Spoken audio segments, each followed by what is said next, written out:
Saddleback Bobcats and the Olympians of San Diego Mesa. Yeah, Matt, you look at today's game, this will be an interesting one. Has a lot of playoff implications for both of these two teams, especially when you look at Saddleback 5-1 entering today. And you look at the other side, if you're Saddleback's squad and you're saying they have some very dangerous players, especially Jax Leatherwood. So San Diego Mesa won the coin toss. They elected to defer, so the Bobcats are going to start with the ball, and there's the kickoff. It's going to go into the end zone and going to be knelt on there by Roman Harden, and the offense is going to take the field, and we already have a player down.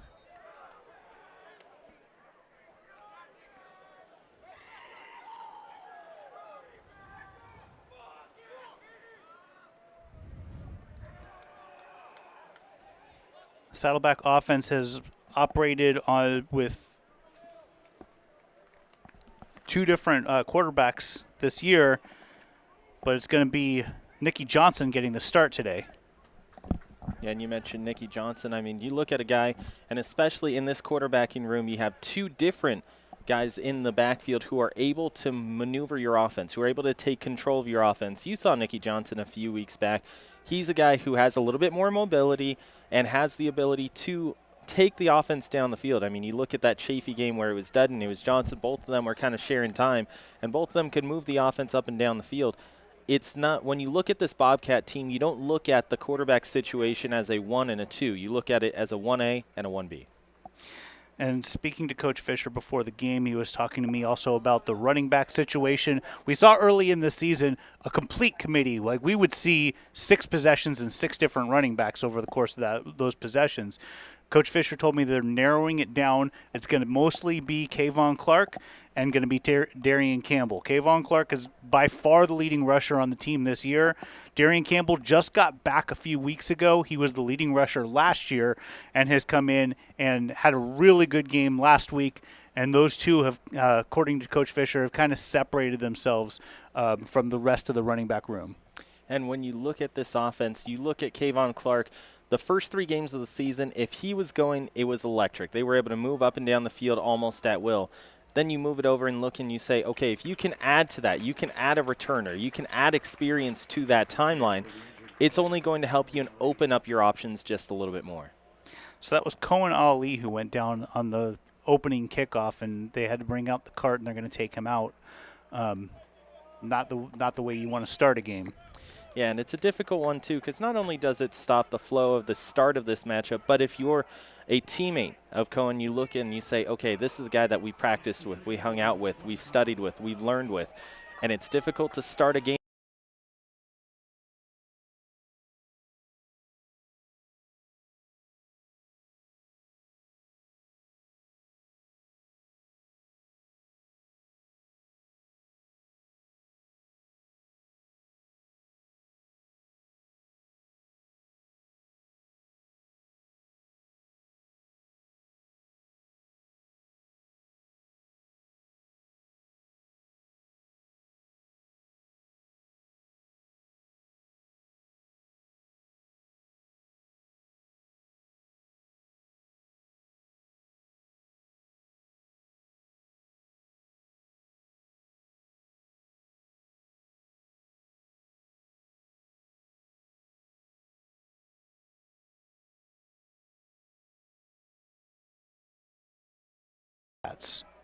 And it's all about making sure that your legs keep churning. You saw him get stopped, like you mentioned, in the backfield, about 1 yard shy of getting to the line of scrimmage. He keeps those legs moving forward. The more you pump him, the more you're going to shake off a defender. Nicky Johnson's got 2 backs with him. Sends a man in motion. He's going to be looking downfield, going deep, and he's got a man, and it's complete. Nick Gentilella, who I was just talking about, had a huge game last week, put up a couple of touchdowns, and comes out and makes a big play here on the first possession for the Bobcats, and the Bobcats offense is moving right now. And that's huge because it's against Brandon Worsley, who already has 6 pass breakups this season. Doesn't have a pick yet, but he's second on the team in tackles.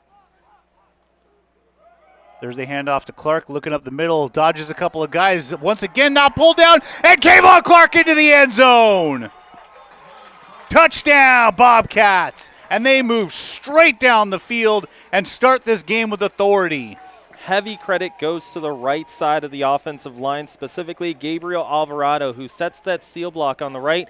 You're able to see him get a little bit more space, and it's because of that block by Alvarado that gives him that extra lane to be able to move forward and get past those two guys, and he's into the end zone. 6th touchdown of the year for Clark, and it puts the Bobcats on top just a minute and a half into this game. Looked like some motion on the extra point. Flags go down. Flag on the extra point. Offside. Defense. Half the distance to the goal. Replay the try. So an offsides flag, and it goes the way of Saddleback. But, Matt, you talked about bringing Clark into the backfield and looking at this backfield, making sure that it's a little bit more focused in certain types of backs that fit this offense a bit better and get them up the field the way that they want to. This is kind of an ideal start if you're Kayvon Clark and this offense. Yeah, absolutely. I don't think they could have scripted it any better. There's the kick, and the extra point is good. Maganda, the place kicker, replaced John Richardson after Richardson struggled early in the year, and Maganda has not missed an extra point this year. Hasn't missed any kicks, 4 of 4 on field goals, and now 14 of 14 on extra points. If you're looking at it from Saddleback's perspective, as we were talking about, this is a team in the Bobcats who are going to need to almost run the table the rest of the way in conference play, especially after that loss to Saddleback early on in the season. And if they're going to be able to get themselves into a good spot in the top 2, they need to be able to beat teams like San Diego Mesa, especially knowing that you've got teams like Golden West and Southwestern down the road. Well, I talked to Coach Fisher before this game, and I mentioned to him, he's in a 3-way tie at the top of the conference. He's facing those two teams at the end of the season, and so they got 2 games before they face that gauntlet at the end. And I said, how do you keep your guys focused? And he said, San Diego Mesa is a good team. They've got 4 losses. 3 of those losses are by 3 or less points. Two field goal losses and a 2-point loss in overtime. So he said this is a good team, so they got to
gets out across midfield. He's got the first down to the 46-yard line of the Bobcats.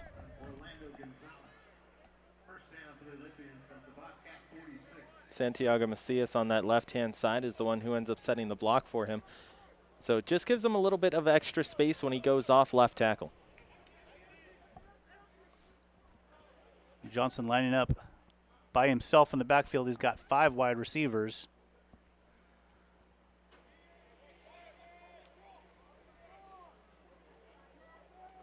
Johnson takes a snap, drops back to pass. He's got that one complete. And breaking away from the tackle is Alante Logan. He's headed towards the end zone, and a touchdown for San Diego Mesa. Well, it's an electric start for both teams, especially on that pattern. He ends up going right down the middle, finds his way to the hash mark, and that ball is placed incredibly well. It's out in front of him. He's able to catch up to it in stride, and he doesn't have to get effort to get to that football. So it keeps his momentum flowing towards the end zone, and all he has to do is find the pylon. So we are 3 minutes and 13 seconds into this game, and we've already got a couple of touchdowns.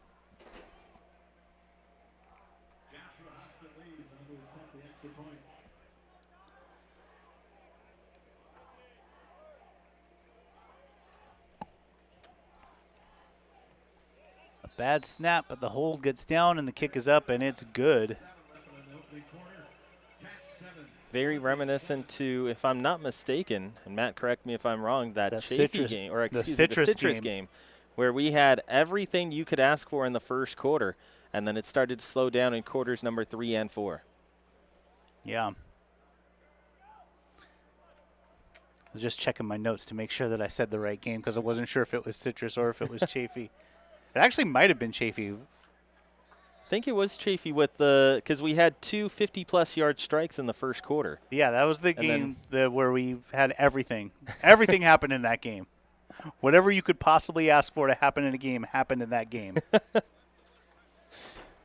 Just an update from around Southern California, specifically games that will end up impacting both San Diego Mesa and Saddleback. Golden West is at Orange Coast in the Bell game. That is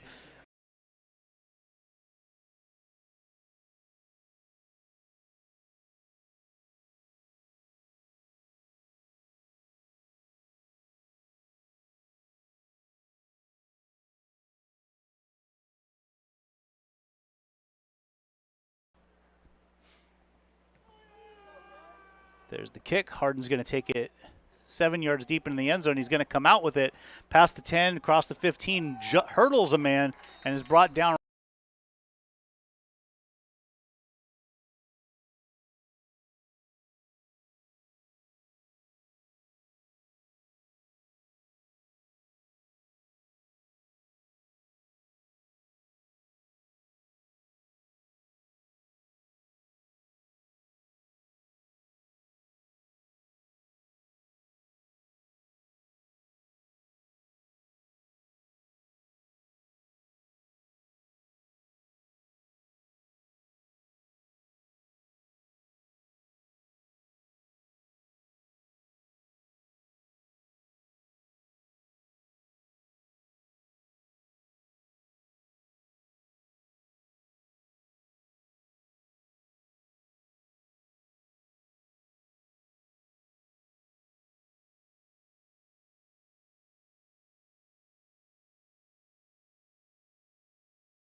There's the snap.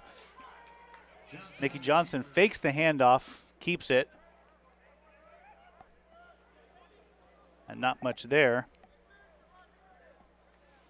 That was Jagger Blaukamp, who was in the backfield with him. Sets up a 3rd down and 5 for Saddleback. Darian Johnson back in there at tailback. 4 wide receivers. Nicky Johnson drops back to pass. He's going to scramble with this one. He's got plenty of room out across the 40, and he's going to run out of bounds at the 43. And I was wondering if we were going to see a flag come out there because it looked like he had a foot out of bounds before that hit came, but no flag, but a 1st down for Saddleback. And that's the decisiveness you want from Nicky Johnson in the pocket. He ends up looking at his first 3 options, and when he realizes that they're not there, he makes up his mind and takes off for the open space. You don't want him to sit around thinking about it. Just take off if that option isn't there initially. Nicky Johnson, not the same kind of runner as Tyler Dudden, but he can tuck it and run. Gets a little bit of pressure, gets this one away, and he had Francisco Martinez along the sideline, but unable to get to him. That one sailed over his head and going to set up a 2nd down.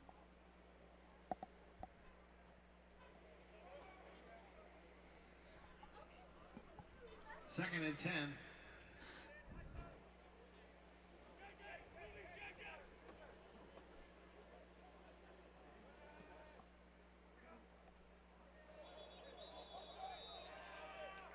There's a flag on that one. Didn't look like Nikki Johnson was ready for the ball. That's a false start. Right side of the offensive line ends up getting called for that, just jumping a shade early and causing for the defensive line to hop off. So now you go 5 yards back, and this kind of sets up well for those crossing patterns that have worked in each of the last 2 games that they've played at home.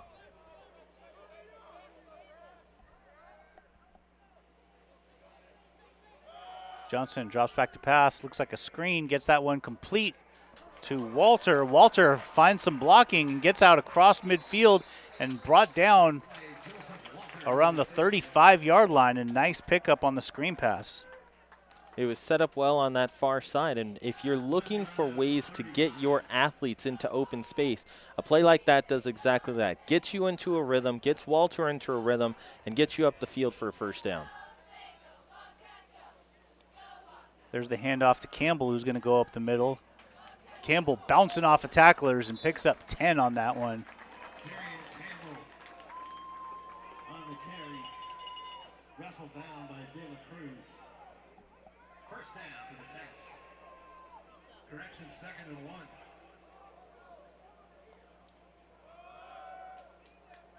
Campbell again. You're going to get a flag in the backfield. Darian Campbell, more of a big bruising back than Kayvon Clark. Holding, offense number 65. 10-yard penalty. 2nd down. So they call a holding penalty, and that's going to move Saddleback back 10 yards. Campbell picked up just shy of 10 on that first play. So instead of a 2nd and inches, it's going to be a 2nd and a little bit more than 10 to go.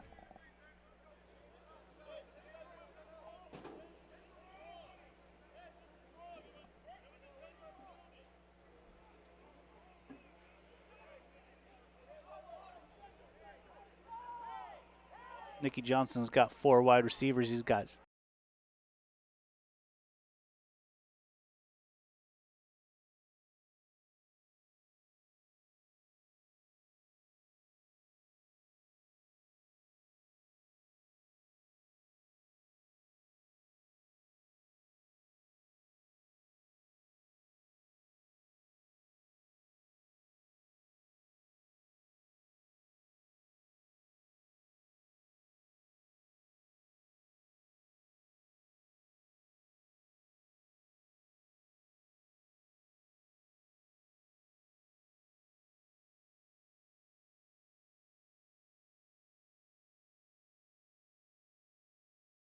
Take off, and it's worked for the last 30 yards that he's gained.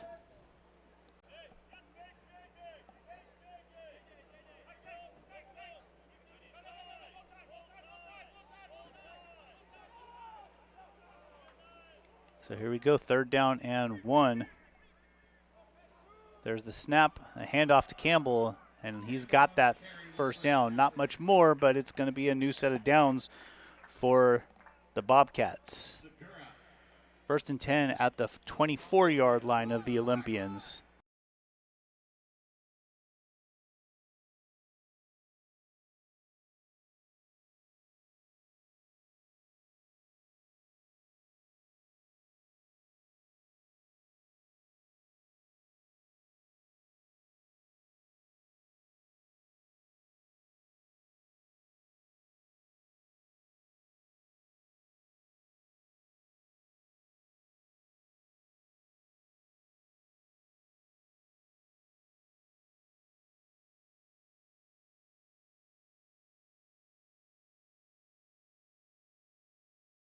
Quarterback that Tyler Dudden is. But when you look at Johnson, he has a certain skill set that's very well suited to this offense.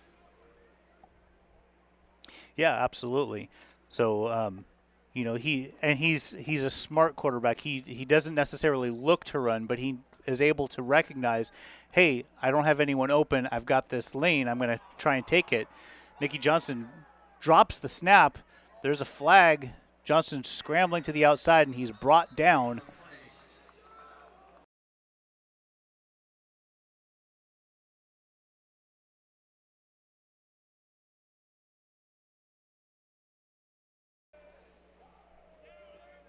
And usually where this flag ends up landing, it's going to be against the offense for a hold, and that's exactly what takes place.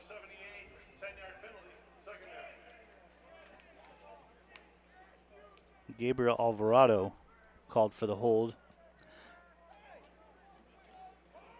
Going to back the Bobcats up.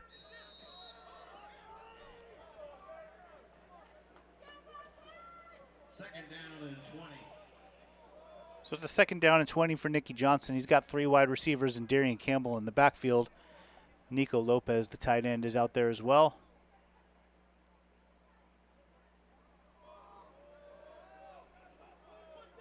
Johnson takes a snap and drops back to pass.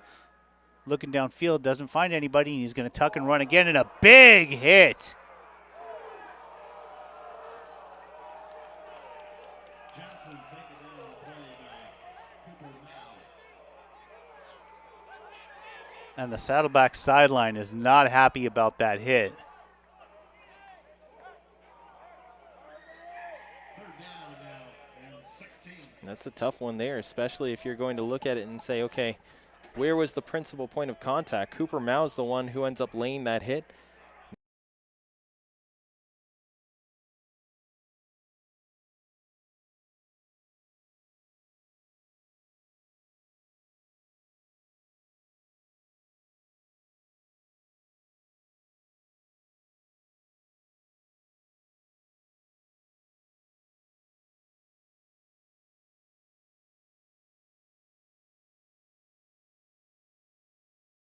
Field goal.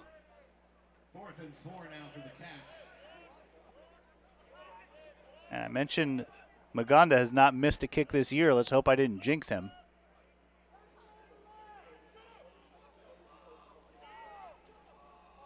Going to be a 34-yard field goal attempt. Maganda to attempt a 34-yard field goal.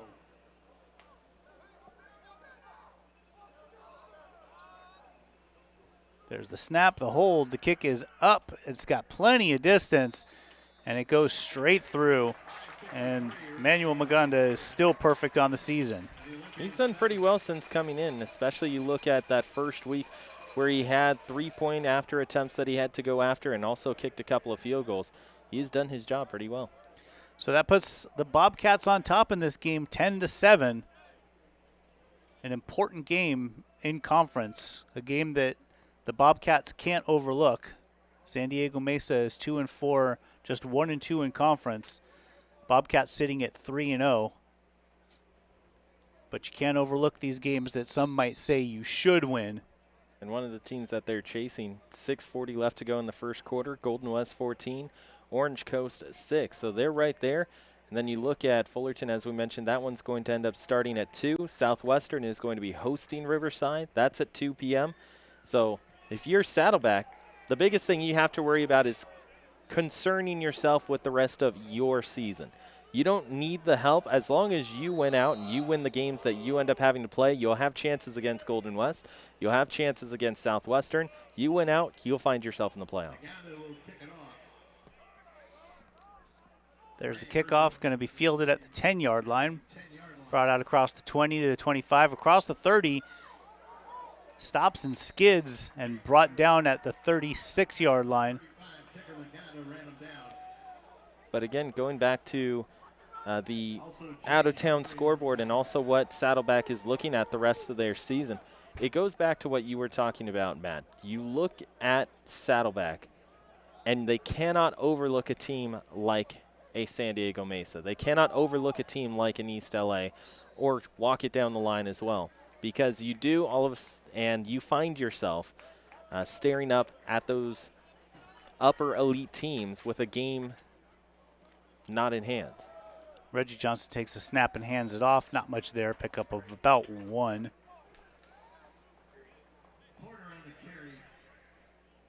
Mike Porter with the carry.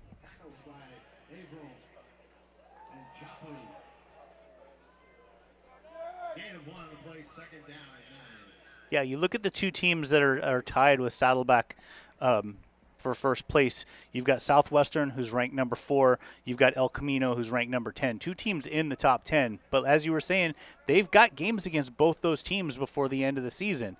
So it's all in their hands.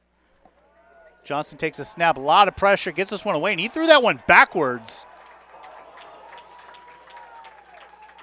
Or it looked like he threw that one backwards. Let's see how they rule this. I fully agree with you. It looked like it went back. He initially was ranging back to the 26-yard line. He throws it to his right, and I believe it landed at the 25-24.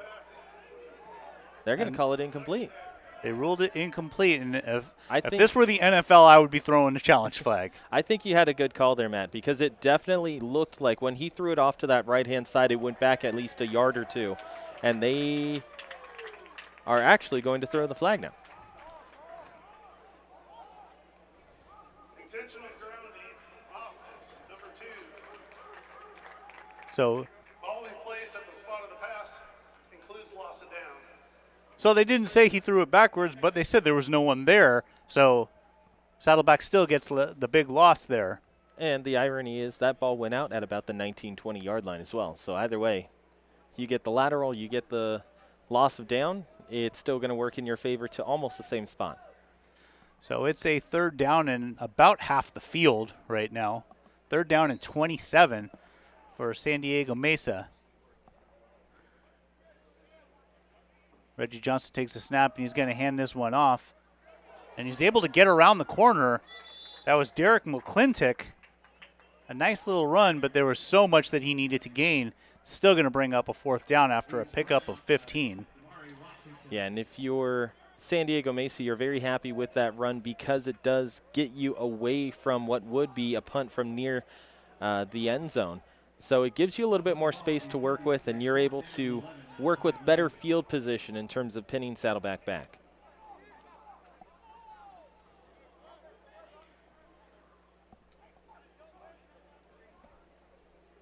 So we've got our first punt of the day. Roman Harden back to return this one. Going to take it around the 16.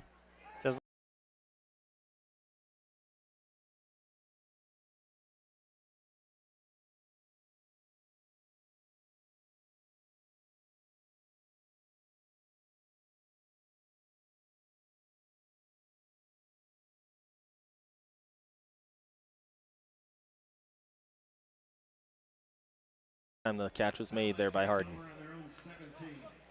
So Saddleback with a chance to extend that lead. They're up 10-7, 4 minutes, 17 seconds remaining here in the first quarter.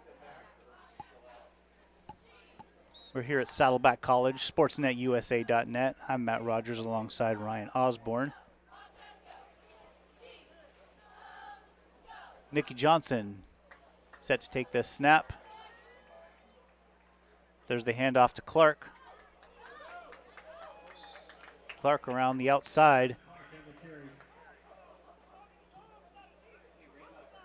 Picks up about 4 on that, maybe 5.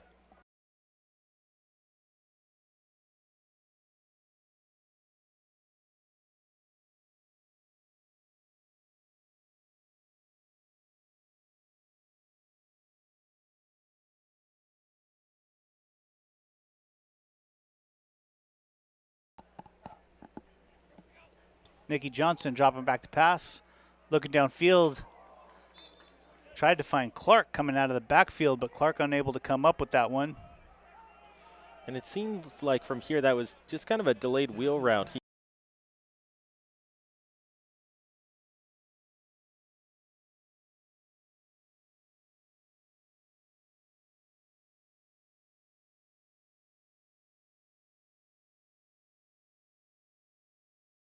Nikki Johnson has 4 wide receivers. He's going to screen this one out to Clark. Clark's got it, and he's got the first down across the 30-yard line and pushed out of bounds at the 32, and a new set of downs for the Bobcats. It feels like every time that Clark gets the football, he's doing something with it, and he's able to find a little bit of extra space. He's already broken 6 different tackles in this game. He's got 3 rushes. He's got more than 40 yards on the ground already.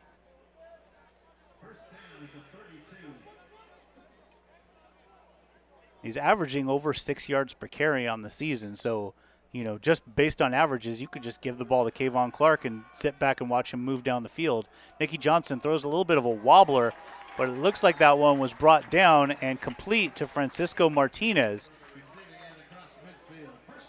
And the Bobcats have moved across midfield. It's going to be first down at the 46-yard line. Well placed there by Martinez. He just walks his way right to the sideline, ensures that he has the football in both hands, plants both his feet, and he's in bounds for a big pickup. There's a snap. Johnson drops back to pass. He's looking for Galbraith, and he's got him out across the middle. Gage Galbraith brought down at the 24-yard line. And he was working against Peyton Spratt, who is the near side safety. Spratt pops up so that way he can cover Galbraith, but Galbraith with a quick hesitation move goes.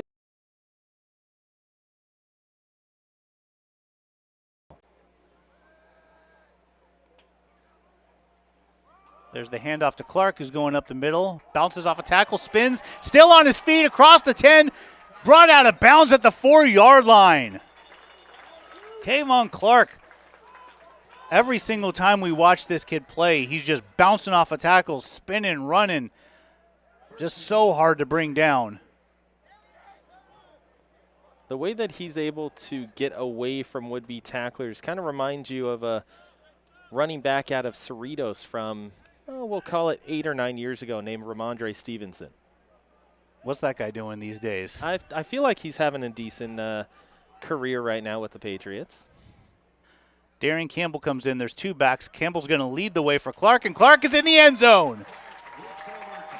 Second touchdown of the day for Kayvon Clark, and the Bobcats extend their lead. Clark, just a dive on that right-hand side, goes right into the contact and is able to use his momentum to get across the goal line. You said it just a few moments ago. Every time he touches the football or we see him touch the football, he's doing something with it. He's causing a big play to happen. If you are this Saddleback offense, you're more than happy to say, let's get him as many touches as possible, get him into a rhythm, and he's going to lead the way for us. You've already seen him go to the ground. You've seen him on a wheel pass, and you've seen him on a screen pass. 3 different ways to get Clark the football, and each of them has worked so far. So the kick is up, and the Bobcats extend their lead to 17-7.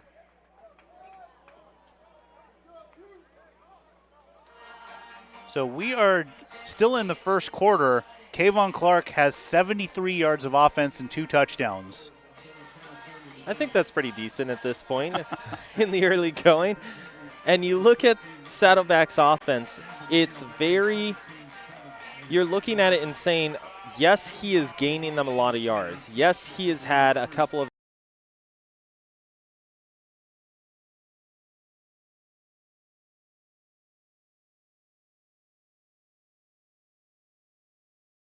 20-yard pass on the opposite side of Warner. They have been able to get the ball out to different guys. Campbell also has a rush for, if I'm not mistaken, Matt, for over 12 yards as well. Everyone's getting a touch so far. It's just a matter of, can you get yourself into a rhythm with multiple options and let Clark do the rest? Yeah, Nicky Johnson already has 4 completions of 20 yards or more in this game. That kickoff is taken by Gray Virgil out across the 20-yard line, and he's brought down about the 25. So the big play offense is definitely there for Saddleback here in the early going. Now the defensive line is going to have to be big here. Tyler Schmaltz on that left-hand side, you're going to watch him. If he can be able to push his way into the backfield and get a little bit more pressure in on Leatherwood coming up in just a moment, it's going to be very key to how well they are going to be able to control how San Diego Mesa's offense goes. Johnson drops back to pass. That one's complete out across the 35 and close to the 40-yard line where he's brought down there. You know, Ryan, I'm not one who likes to extrapolate averages, but based on what Saddleback has done so far today, they are on pace for 960 yards of total offense. You know, averages can help and they can hurt at the same time. If we were able to see 960 yards of total offense, I'd be impressed and say this is one of the best football games I've ever seen in my life. San Diego Mesa may not agree with that. Might not agree. So I had said Reggie Johnson, but it's actually Tyler Line in at quarterback for San Diego Mesa. And that was a handoff up the middle to McClintock, who picks up 4, sets up a 2nd down and 6. They'll put it on the 44, gain of 4.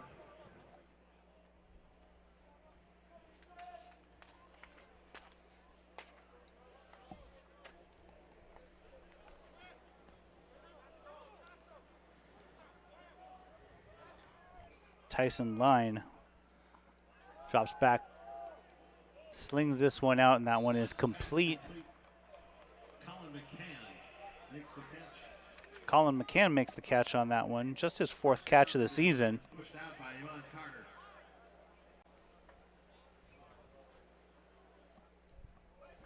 And that's going to bring us to the end of the first quarter. So we are through 1 here at Saddleback College on SportsNetUSA.net. Saddleback has the lead, 17-7 over San Diego Mesa. And offensively, Ryan, I don't think that Coach Fisher could have asked for anything more than what he got in that first quarter from the Bobcats. No, not at all, especially considering how well they were able to spread around the football. 4 different targets, 4 different guys getting the football. You got Campbell, who also has himself a big play. You've got Clark, who is really leading your offense at the moment. You said it earlier. You couldn't have scripted that first drive any better. 4 plays and you're into the end zone. You go over 60 yards down the field. Your next opportunity to get the football, you find yourself into the end zone as well. And they have been able to almost do what they want at will offensively. Kayvon Clark making guys miss, Campbell making guys miss. But can you carry that momentum? We saw it in the matchup against Citrus, and we saw it in the matchup against Chaffee. The first quarter, offense could go any way that they wanted. But how do you translate that into the second? So here we go, first play of the second quarter. Tyson Line takes the snap and hands that one off to Derek McClintock. McClintock picks up 2 before he's brought down.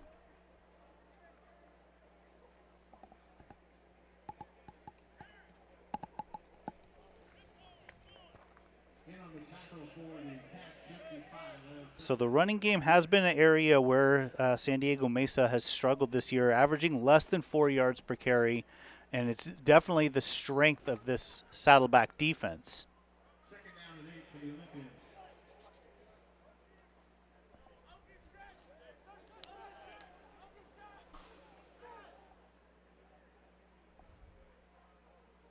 Tyson Line drops back to pass, looking nothing there. He's going to tuck this one and run. He's able to pick up a few yards. Going to set up a 3rd down and short. 3rd down and about 3.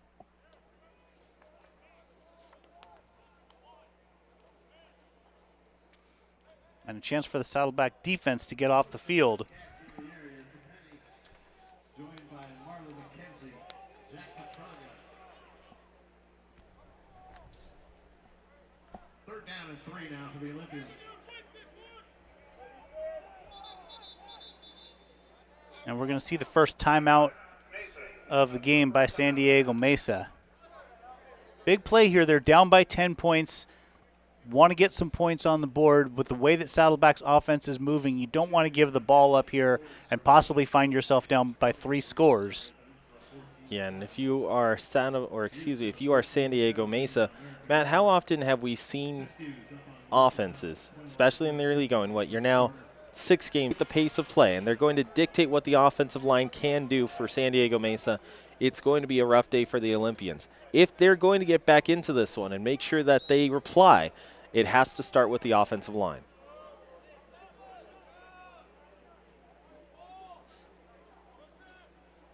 So here we go. There's the snap. Line drops back to pass. That one in and out of the hands of his receiver. He was looking for Troy Bassler. Bassler unable to bring it in. It's going to bring up a 4th down. And this might be a spot where San Diego Mesa is going to go ahead and go for it. Would not be shocked if they do end up going for it. You're in your opponent's half of the field. if you do punt it, you're not really going to get the field position that you want if it goes into the back of the end zone, a little too close for it. So to go for it here, not too surprising. So Tyson Line going to line up in the backfield. He's got 5 wide receivers. Line can run with the ball, so you got to keep an eye on a quarterback draw here.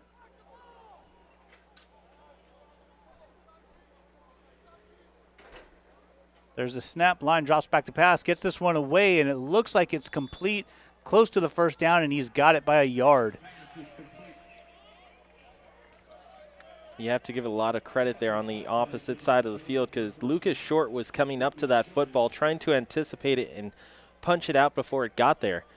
To still haul that in while you have a guy draped all over your back is really impressive, and it gets him the first down. That was Javon Jordan making the catch, his first catch of the season. And a very opportune time for San Diego Mesa. It looks like a free play here for San Diego Mesa. Line going to go deep with this one. It's going to be overthrown. But it was a free play because Jaden Humphrey jumped offside.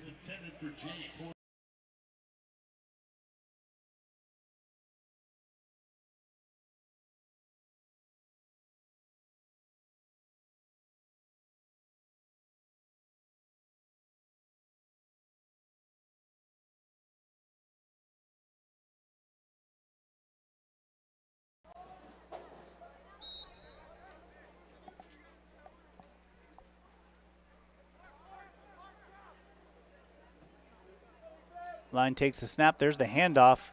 McClintock up the middle, and a pickup of 2 for McClintock.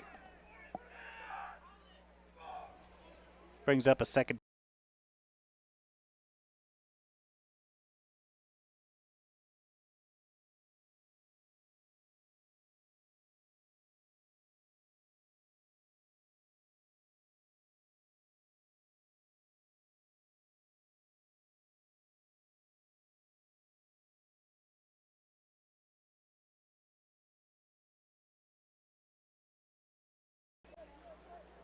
Kawali Wilson in motion there. There's the snap to Line. Line drops back to pass. Going to try and swing this one to McClintock, but it's a little bit low, and McClintock unable to come up with it. And it's going to be another third down. We've seen, feels like San Diego Mesa has just been living on third down. And you said it, if I'm not mistaken, they're top 3 in the entire state in number third one. down, number 1 in third down percentage.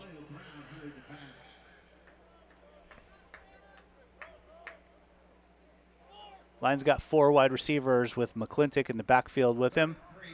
And looks like some motion.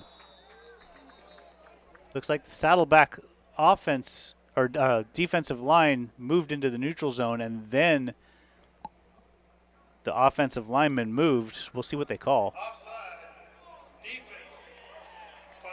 They do call the offside on Saddleback, going to bring up a first down for San Diego Mesa. And here's where it's a smart play on the offensive line. Santiago Macias is the one who ends up hopping backwards. He sees that the defender pops into the neutral zone, so he takes off going backwards. That is what is going to cause for that flag to come out. Otherwise, yes, you do receive a free play if you can get the snap off in time, but nonetheless, you earn yourself 3 yards and a first down. So that's the second penalty on Saddleback on this drive. Line drops back to pass. He's looking for the end zone. Lots of coverage there. That pass is incomplete. Line's pass is incomplete, intended for Aliante Logan. Aliante Logan, the intended receiver. The leading receiver for San Diego Mesa. Double coverage there for the Cats. Iman Carter, Noah Luganville. 2nd and 10. There's the handoff. Up the middle and nothing there. Saddleback defensive line standing him up. That was Derek McClintock with the carry. And McClintock finding yards tough to come by on this drive.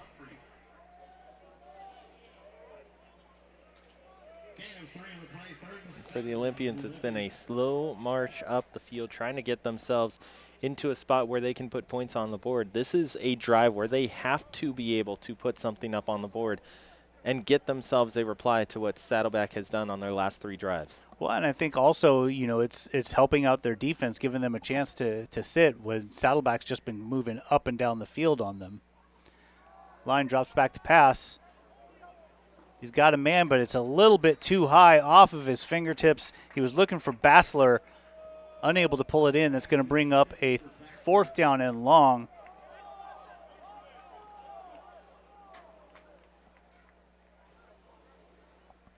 And so Joshua Hossman-Lees comes in to attempt the field goal, and he has struggled this year, just 4 of 9 on field goal attempts. His long of the year is 42. This one's from 40.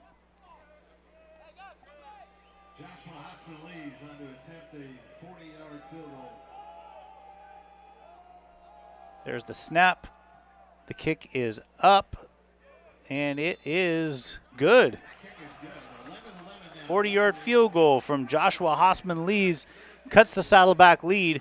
It is now 17-10, Bobcats lead. So that was important for San Diego Mesa to put some points on the board on that drive. They absolutely had to, because you're already down, well, at the time, 17-7. You're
There's the kickoff.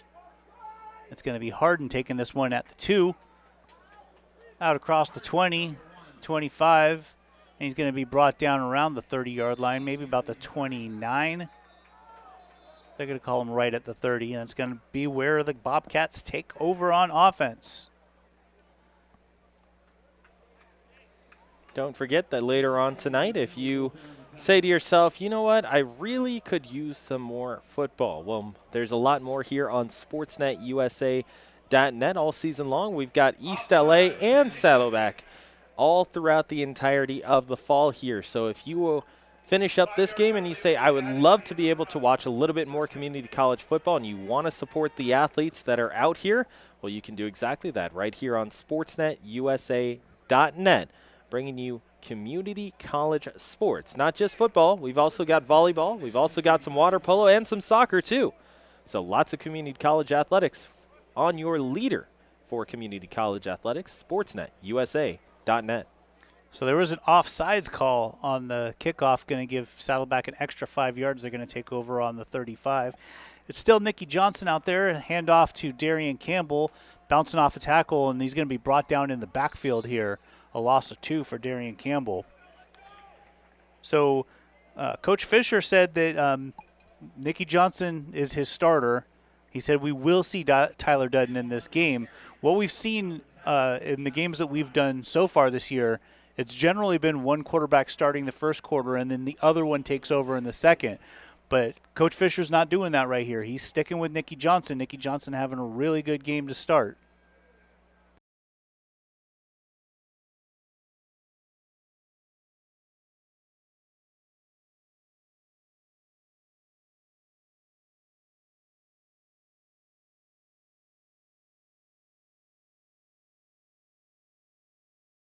.48.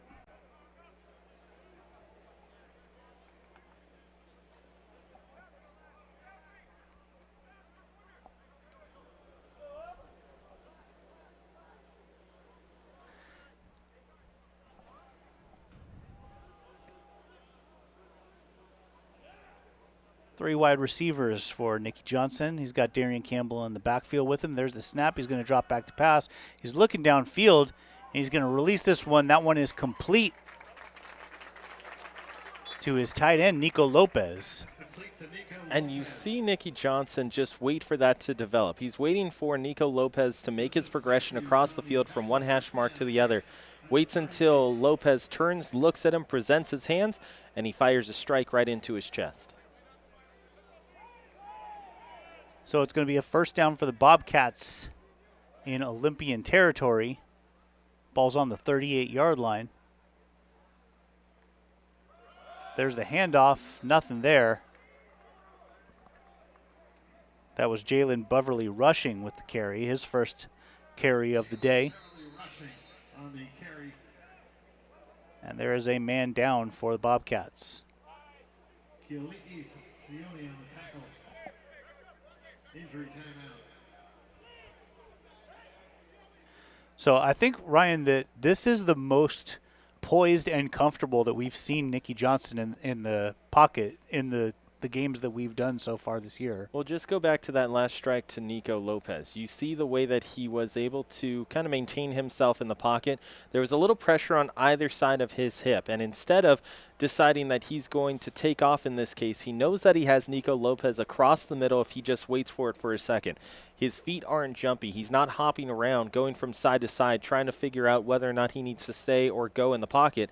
In this case, he knows he's going to have a guy open. He just has to wait for the turn and the break, and he steps in front of the pressure and just waits it out, finds his guy in stride, and is able to pick up the first down. That's the type of poise that you want to see the rest of the way. You saw it on the first drive where he ends up firing a strike downfield for over 35 yards. You see it on that last passing attempt as well. If you're Nicky Johnson and you're able to find yourself with that same amount of poise and decisiveness on when you want to go and when you want to maintain yourself in the pocket, it's going to lead to a lot of good things if you're Saddleback's offense. So it was Greg Shade who was down, is able to get off the field under his own power, so that's a good sign. We're going to see a second down and long for the Bobcats. Beverly rushing, staying in at tailback for the Bobcats. We've seen mostly Clark and Campbell so far today. Our first look at Beverly rushing was that last carry.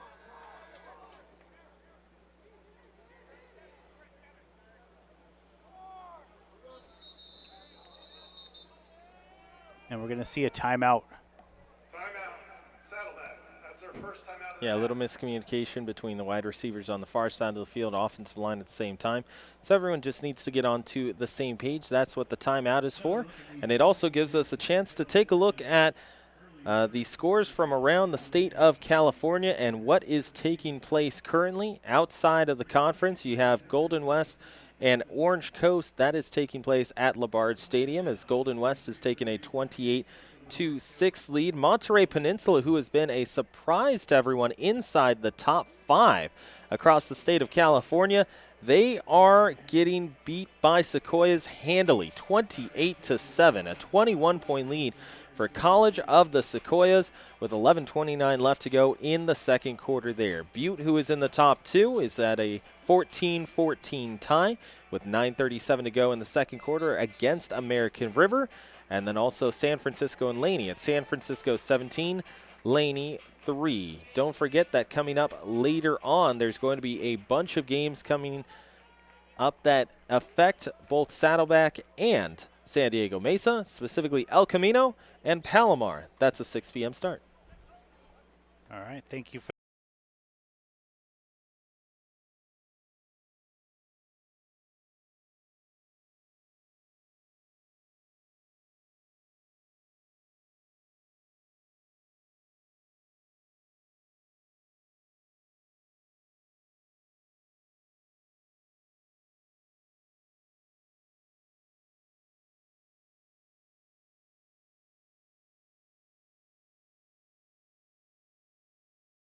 coming from his left side as well. He steps into the pocket, makes sure that he fires a strike over to Nico Lopez as he's coming across the field.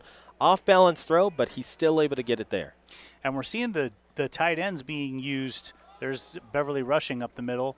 We're seeing the tight ends being used more than we've seen for most of this season. Coming in, Nico Lopez and Gage Galbraith had 11 combined catches on the season. They've got 3 today, so we're seeing the tight ends being used. I'll go back to week number 2 here. You were talking about something that the coaching staff mentioned. They said that Galbraith and Nico Lopez were crucial in that matchup against Pasadena City College to open the season. There's the handoff. Beverly rushing. He's got blockers ahead of him, and he's pushed out of bounds at the 5-yard line.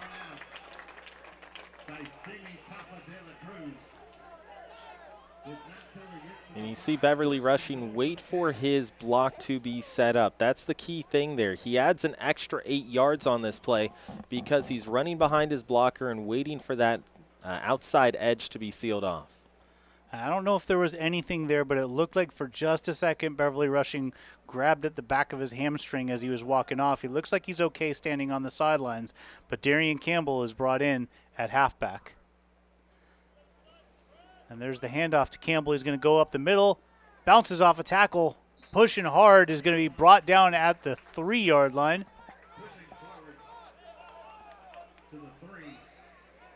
Now, if this drive ends in a touchdown, Matt, if I'm not mistaken, that is 4 possessions for Saddleback, 3 touchdowns, 1 field goal.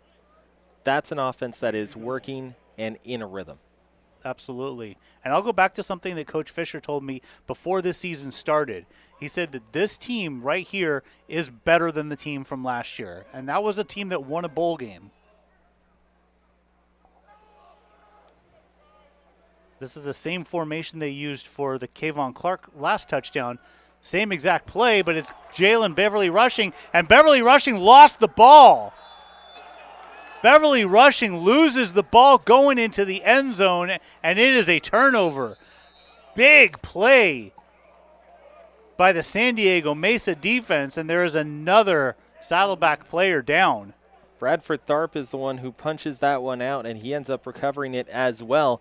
On the outside, all it is just making sure that you have your hands into the arms of Beverly rushing, and as he's trying to extend for the goal line, you see that punch out, and that's a huge stop for San Diego Mesa. Not only do you get yourself off the goal line, but you also take points off the board that Saddleback was just about 3 to 4 inches away from getting. So it was the exact same play that Saddleback ran on the other side of the field when Kayvon Clark went in for his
Mike Porter with the carry.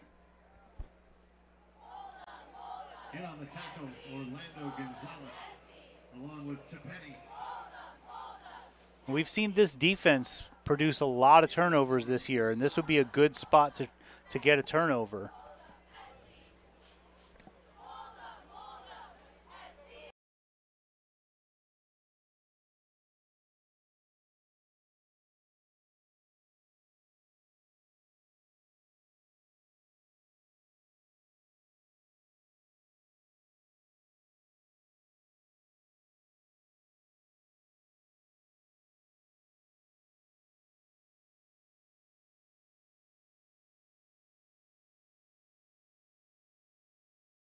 Spots exactly where the sticks are, aims right for it, and goes 2 yards past it.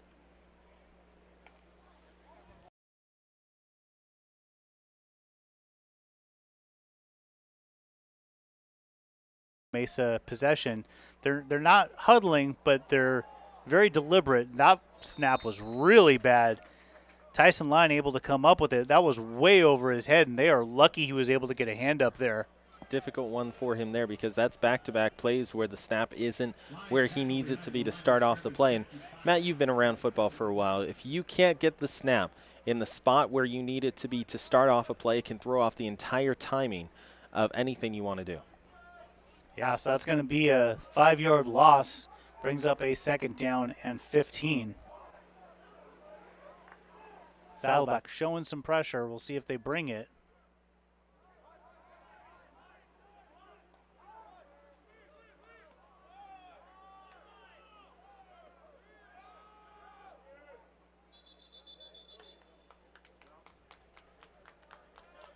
We got a timeout by San Diego Mesa. Looked like a lot of confusion. There was a lot of yelling over on the San Diego Mesa sideline trying to get Tyson Line the instructions on what they were looking for there.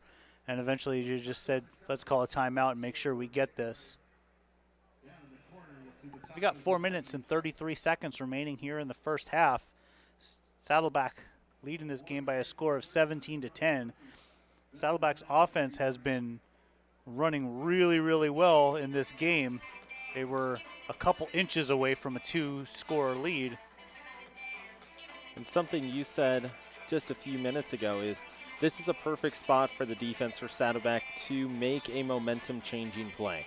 You're going into the half, which remember, Saddleback ended up getting the football to start off this game. So they're not going to have the football coming out of halftime.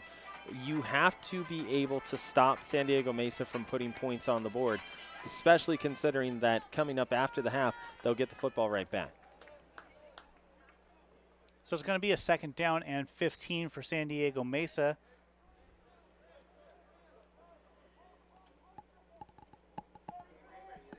There's a snap, and Line bobbled it once again. A lot of pressure.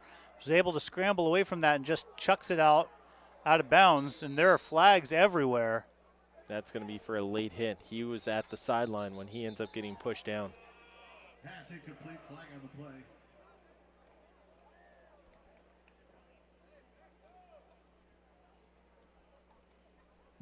Roughing the passer, defense, 15-yard penalty, automatic first down. Not the kind of play that you want to make right there. So instead of a 3rd down and 15 and probably getting the ball back, you give them a new set of downs. You take them out of their – they were deep in their own territory. They're now, moving a little bit closer to midfield. Just a terrible penalty to take right there.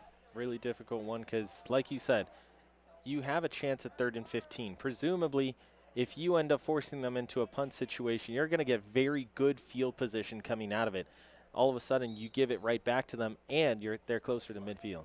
Find a shady spot and hang out, and as soon as they come back, just grab the iPad and let me know when you're going to connect. Tyson Line looking, finds a man complete out across midfield to the 45, and he's brought down at the 43-yard line.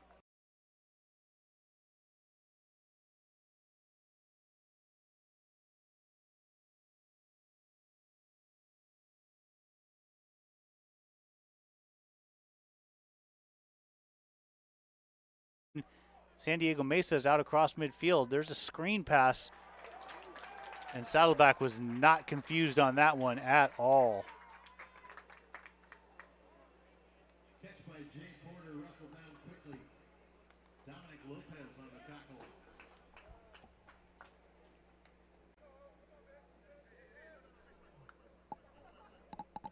Brings up a 2nd down and 12. So 2 on the play, 2nd and 12. Clock continues to tick down. There's 3.5 minutes. San Diego Mesa moving very deliberately, running this clock a little bit, possibly hoping to get the last score before halftime. Line gets this one away, and it is complete along the sideline. Close to a 1st down, but not quite. It's going to bring up a 3rd down and short. That was Jay Porter making the catch. You have to commend Porter for that catch because that one's at his knee, but it's in between strides. So when he ends up getting that football, he's reaching down and having to keep track of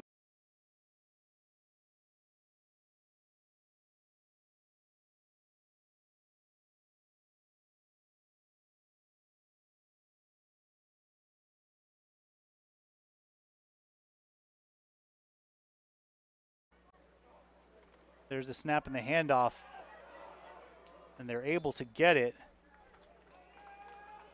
Luke Averill was in the backfield, but just unable to get to him. And it's a first down.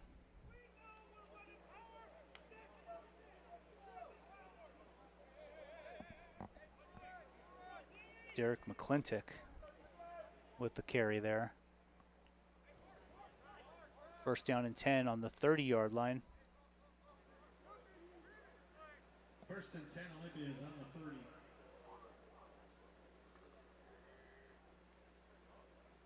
Tyson Line takes the snap, turns, hands it off to McClintock. McClintock bounces off a tackler, keeps going, and he's brought down after a pickup of 4.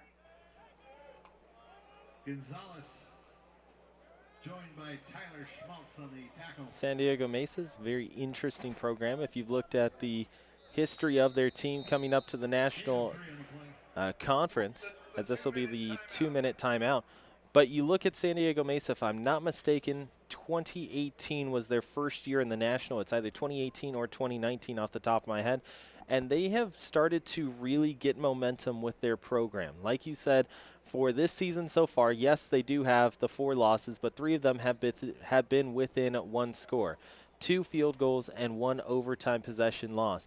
All of a sudden, you're watching the San Diego Mesa program go from a good American Conference team to a good National Conference team. And last year and this year, at least at the start of this year, they were a team that was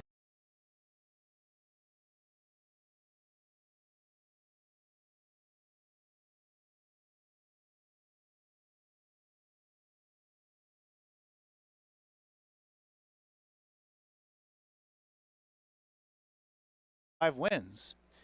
when you look at that last week matchup against El Camino as well, that's an El Camino team that's currently ranked in the top 10 and is actually outperforming what a lot of people thought they would do going into the season. So for San Diego Mesa to be right there and take them to overtime was pretty huge. Yeah, it's funny. You look at the conference and you see 2 teams in the top 10, and I don't think anyone was thinking Southwestern and El Camino would be those 2 teams in the top 10. Line takes the snap. He's got nobody. He's going to tuck this one and run, and he's able to pick up 7 yards there. Tyson Lee on the scramble. Luke Averill went on the tackle.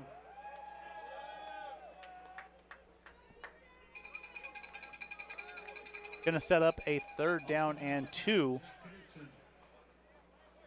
Ball placed at the 22. 3rd and 2.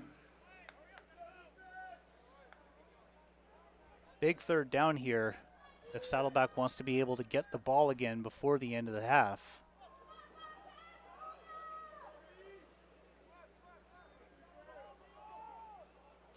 There's the snap and the handoff. And they've got the 1st down, a pickup of 5. Porter on the carry. Mike Porter been very busy today. And on the tackle, 1st down for Mesa at the 18.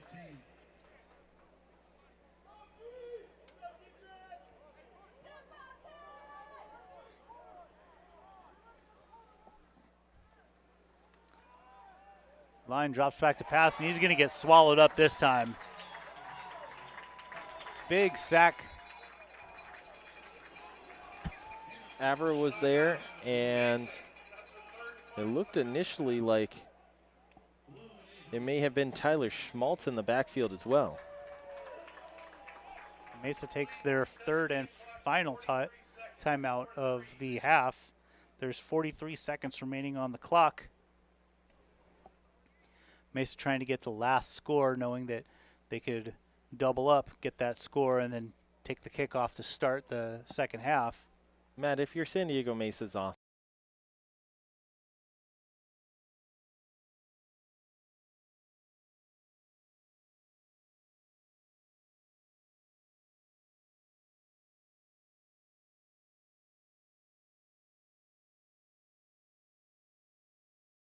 this yard line to feel safe.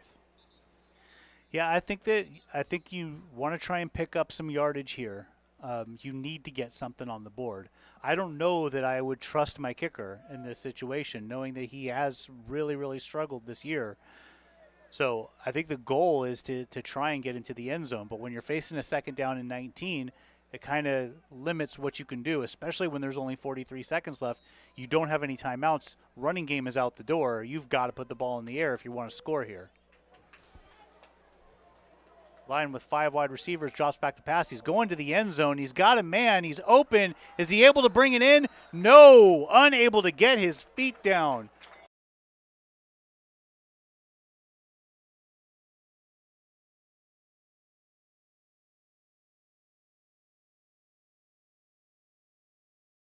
But doesn't get the reception. And what I mean by that is he catches the football, but his right foot is touching the out of bounds marker, at least what it looked like initially.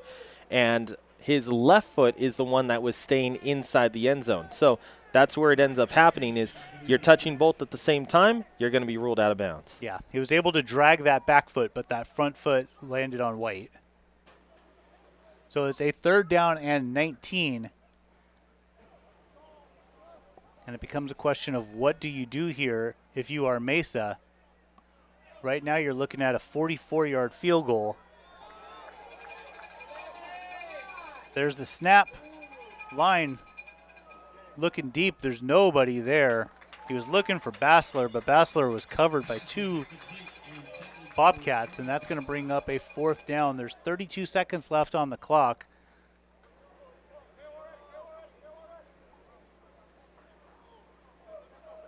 They are going to try this kick.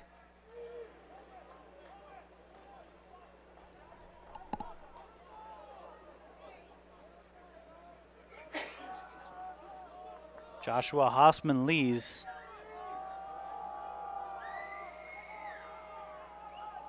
Would be a new season high for him. There's the snap, a high snap. Kick is up. And it is good. Joshua Hossman-Lees, 2 for 2 on field goals today, both over 40 yards. That's his long of the year from 44, and there's just 27 seconds remaining on the clock. Not much time for Saddleback to do anything before the end of this half. And in this case, it was more of a scooping motion. He's trying to pop the ball up into the air and over top of the Saddleback defensive line that is coming over to pressure for that. And, Matt, it looked initially like that ball reached its apex and came straight down. But luckily, if you're a San Diego Mesa fan, that apex is on the other side of the goalpost. So just 27 seconds remaining here in the first half. The score is Saddleback 17, Mesa 13. We saw a ton of offense from Saddleback in the first quarter. We haven't seen them really.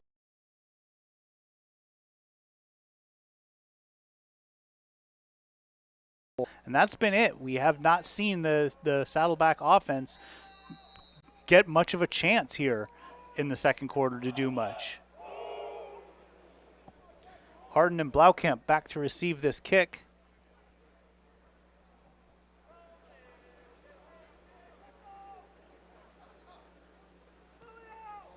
And it's going to be pooched. Harden able to pick it up. And he's brought down at the 33-yard line. There's 23 seconds left. I would be surprised if they try and do anything here. But you never know. Jeff Fisher has shown that he is willing to gamble a little bit sometimes. For the Cats by Blaukamp up to the 33. 23 seconds remaining in the half. Cats take it over at the 33.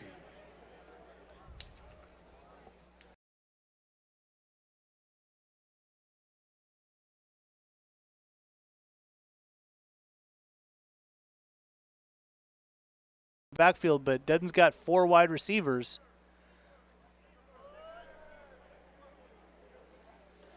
There's a snap. Dutton back to pass.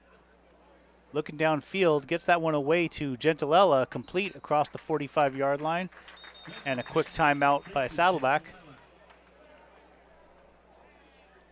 And the way that play goes off, that is exactly what you want.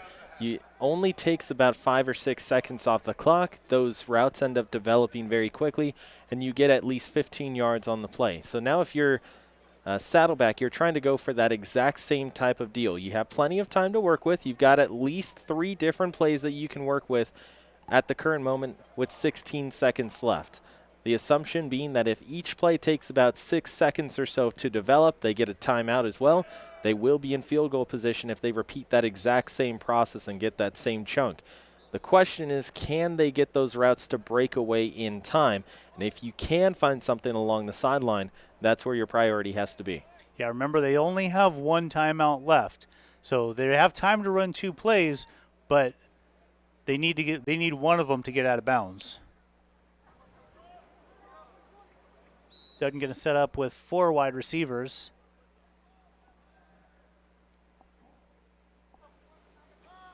There's a snap. Dutton gets that pass away, complete.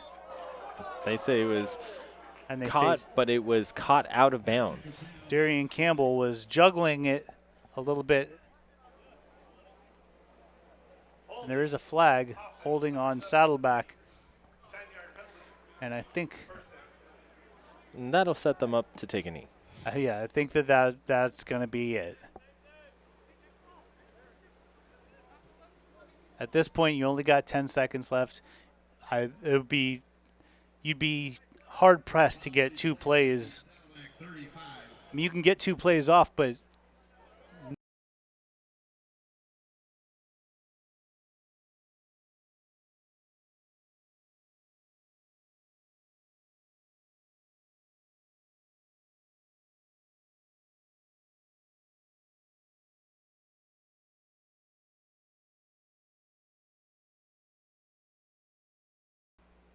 Tyler Dutton's got the arm to chuck it downfield and get it into the end zone.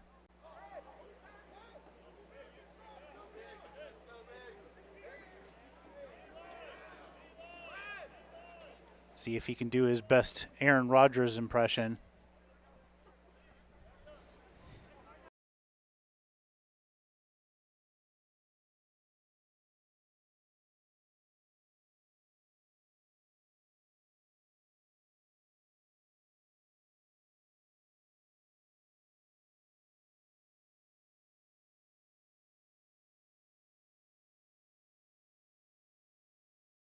Of the first half.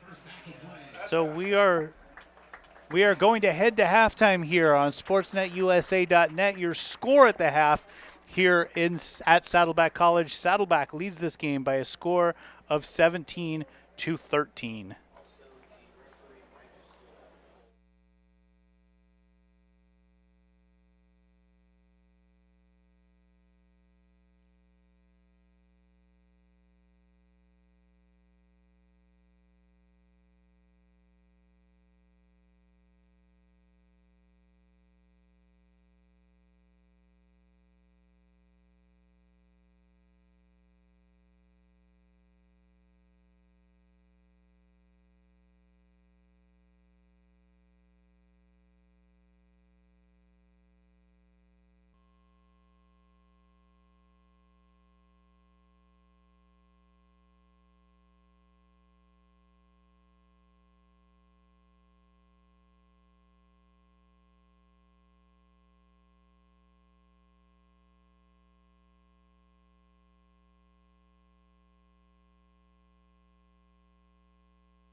Welcome back to the second half of today's action between Saddleback and San Diego Mesa. I'm Matt Rogers alongside Ryan Osborn, and there is the opening kickoff of the second half. From the 2-yard line. Taken from the 2-yard line out across the 20 to the 25 and run out of bounds at the 30-yard line.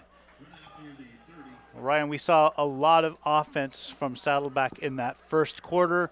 We only saw them get the ball once in the second quarter, drive it right down the field, and fumble going into the end zone. And as the clock hit 0, Saddleback was holding a 17-13 lead. You speak on that and you go back to the end of the first quarter, and we said what's going to be the key for this team after having 3 different possessions and 3 of them score. And we said the biggest thing that they're going to have to worry about is whether or not they can keep that momentum rolling into the second, because in their previous 2 matches here at home, or 2 matchups here at home, they hadn't been able to do so. That was kind of the case in that second quarter. They've got to be able to rely on their defense to get the momentum to start it off.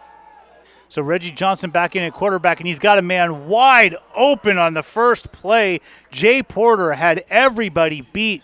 A good throw, and he would have waltzed into the end zone, but it was just slightly overthrown. Difficult one there, too, because he's trying to track the ball and also at the same time keep his footing. It looked like he had changed up his stride to try and elongate himself, get further down the field with each and every stride. But by that point, you're breaking up your rhythm, and you can't catch up to that football in time. So instead, it is a harmless, incomplete pass in 2nd down and 10. Johnson swings this one to the outside. It is complete to Jay Porter. Porter picks up 3 yards on that play, and it's going to bring up a 3rd down and 7.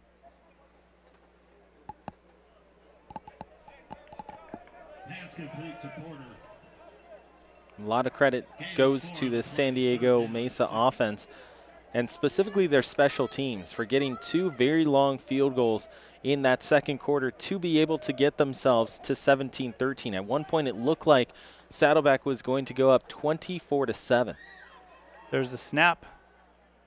Johnson gets this one complete to Alante Logan, but he is brought right down, and it is a quick 3 and out for the Olympians. Jack Matrenga is the one who ends up wrapping him up there. Good tackle. Make sure that he's got him by the shoulder and spins him backwards so he doesn't have the chance to be able to keep his forward momentum going for that first down. So there's a couple of things that made this game a little bit closer than it seemed. The fumble by Beverly Rushing going into the end zone obviously is the big one, but if you'll remember, before that last field goal by San Diego Mesa, there was that 2nd down and 15 that would have been 3rd down and 15, and the roughing the passer penalty that kept that drive going. Punt is fielded at the 10-yard line and brought back to about the 21, and San Diego Mesa got 3 points on that drive, so that's a 10-point swing right there. Yeah. When you're going to get yourself off the field, and especially against a team that converts very well on 3rd downs, you cannot give them an extra series or an extra set of downs, and that's exactly what happened there. And like you mentioned, it ends up turning into 3 points. It ends up turning into a field goal and allows for San Diego Mesa to keep themselves and get themselves even closer into this one. If you are the offense for Saddleback, you get points on this drive, you set the tone for the back half of this game. So we see Tyler Dudden, the quarterback, to start the second half. Nicky Johnson had an excellent first half. There's Kayvon Clark with the handoff. He's going to go out past the 30-yard line. He keeps his feet in bounds and picks up an extra 7 yards there, and a nice run by Kayvon Clark. We saw him just running all over the defense in that first quarter, and then we just didn't see him in the second quarter, and he comes out and busts out on the very first play of the third quarter. And part of the reason why we didn't see him is actually because Beverly Rushing and Campbell both were actually picking up yardage pretty well, and since they only had the football the one time, you said it earlier in the game, a lot of times what you'll see with the Saddleback program is that each and every series features a different back. Dudden gets that pass off. It was incomplete behind Joseph Walter. Walter was open, but the pass just behind him.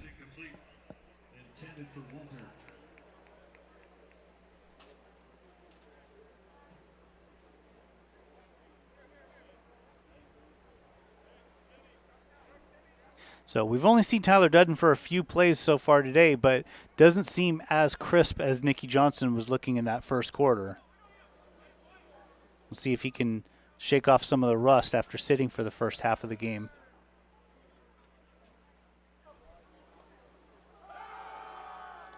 Dudden looking downfield. He's got Francisco Martinez who makes the catch to the 20, the 10. Martinez in for the touchdown.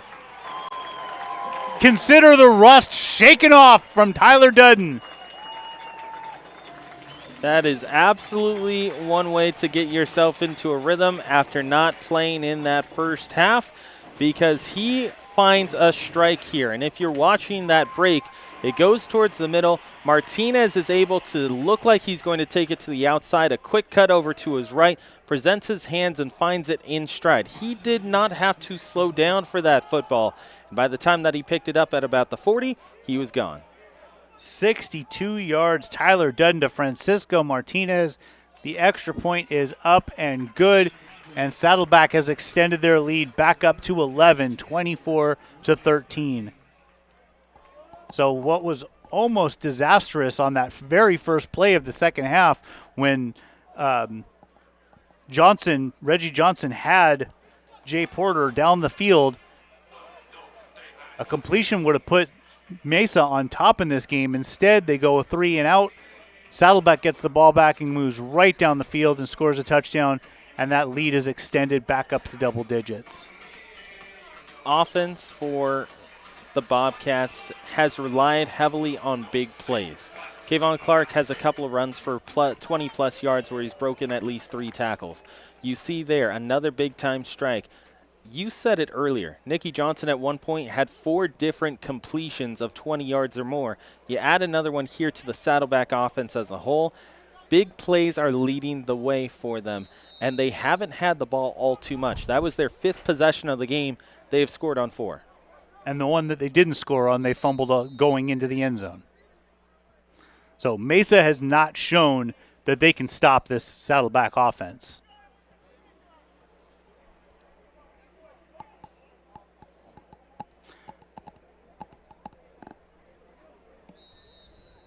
Correction, they did have that one possession at the end of the first half where the time ran out.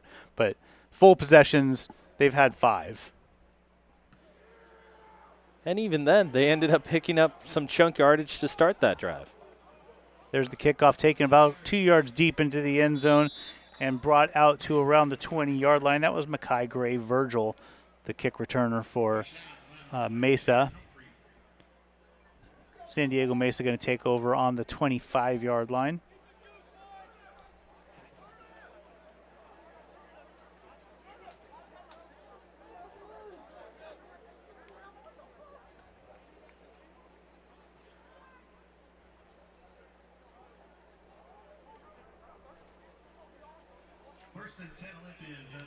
So Reggie Johnson gonna lead the offense back out onto the field. They went 3 and out on their first possession of the second half, and there's the handoff to Mike Porter. Porter out to the left, brought down after a pickup of 2. Porter on the carry in on the tackle for the Cats, who's 97, Luke Abel.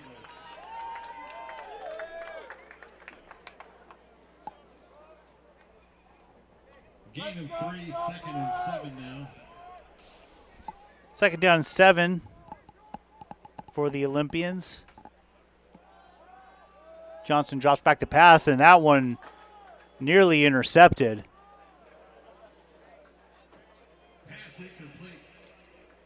Intended for Tyson Line. Brandon Ross over there made the break, just unable to get to it in time. In the area for the Cats, Brandon Ross. Ross has a couple of pass breakups so far this season as well. So defensive back play has been pretty good, with the exception of that one long pass on the first series of the game for San Diego Mesa. But the defense overall for Saddleback in terms of giving up big plays has done pretty well. Reggie Johnson facing a 3rd down and 8. There's the snap. Has some time, but overthrows his man. There's a flag on the field.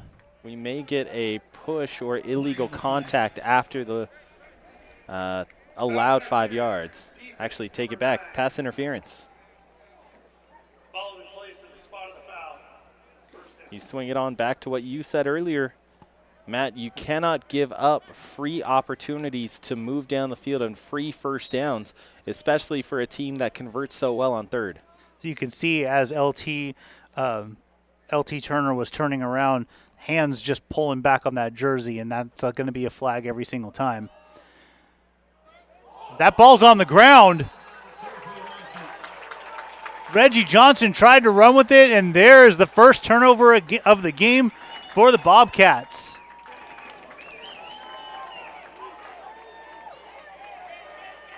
Gavin Blum sticks his big paw out there and rips it right out of the hands of Reggie Johnson, and Saddleback has got themselves great field position and a chance to extend this lead. So what happens there is Reggie Johnson's going off guard on the left-hand side. As he gets initially through the hole, his arm ends up separating from his body, and that's the exact moment where Gavin Blum reaches out and makes contact with the football, and it pops down onto the floor. As soon as that arm gets away from the body and the protection isn't there, Blum is able to make the play. So we see Darian Campbell back in at tailback. It's still Tyler Dudden at quarterback. There's the handoff to, actually Dudden kept the ball, takes it around the right side. A late flag comes in.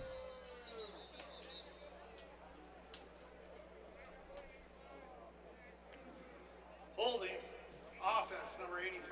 And a hold on Gage Galbraith. Going to bring that play back after a nice run by Tyler Dudden.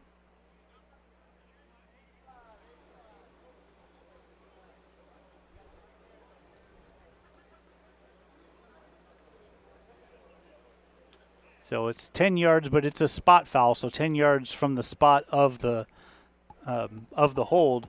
So it's not going to be a 1st and 20. It's going to be a 1st and about 15 here. But still moving backwards, not what you want to do.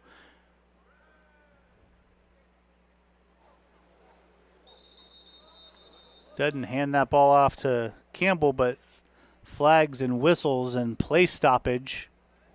It's going to be a false start. Offense number 73, 5-yard penalty. First down.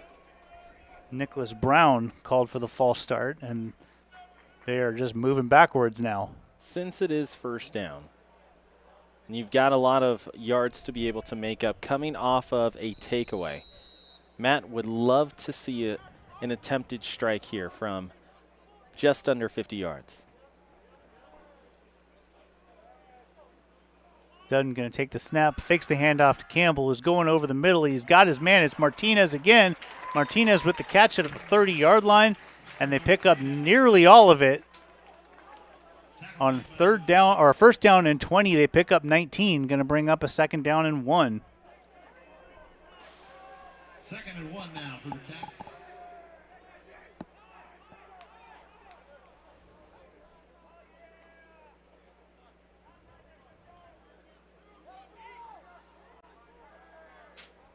Saddleback offense moving a little quicker than we've seen from Mesa. There's the handoff to Campbell around the outside, across the 20. He's following the sideline, does a nice spin, and picks up an extra 5 yards there, and he's brought down at the 10-yard line. Nice run by Darian Campbell.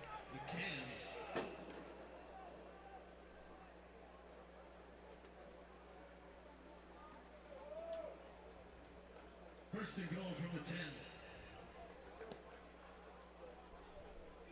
So 1st and goal now from the 10-yard line. They cannot get a 1st down. They're going to have to get into the end zone. Nico Lopez in motion. There's the snap. It's low. Dudden's able to handle it. He fakes the handoff to Campbell, and big collision there. And Tyler Dutton's helmet just flew backwards, but able to get back up. He wasn't afraid of the contact. He went right to it because he was hoping that he could have enough body position to be able to bowl his way into the end zone. But nonetheless, that's a good play on 1st down to get you inside the 5-yard line. You just hate any time you see a player's head snap back like that, but Tyler Dudden looks like he's okay. Going to bring up a 2nd down and goal from the 3. There's the handoff to Campbell, and Campbell's going to walk in. Touchdown. Touchdown Bobcats as the lead extends again. And much like we saw in that first quarter where it was just Saddleback, boom, boom, boom, driving down the field, to start this third quarter, they're doing the same thing. Just nothing that Mesa can do to stop this offense. And most important, it's points off of a turnover, too, because you're able to get that takeaway. If you're Saddleback, you get Gavin Blum to force that fumble, you recover, and immediately you're back into the end zone. That's crushing on the San Diego Mesa side. But if you're Saddleback, you're thrilled that not only did your defense come up with a stop, a takeaway, but you are able to turn it right back around and bring it into points on the board. So it's not just the fact that they were into the end zone. It's that they got the momentum-changing play from their defense and were able to convert on it right after. We talked in the first half about the Saddleback ability to turn over the ball, and they were able to do it there, and they got the points. Extra point was up and good, makes it 31-13 on the first touchdown of the season by Darian Campbell. And Saddleback is sitting pretty right now. We still got a long way to go in this game, but you know, if you were choosing sides, you obviously choose the side that's up 18 points right now.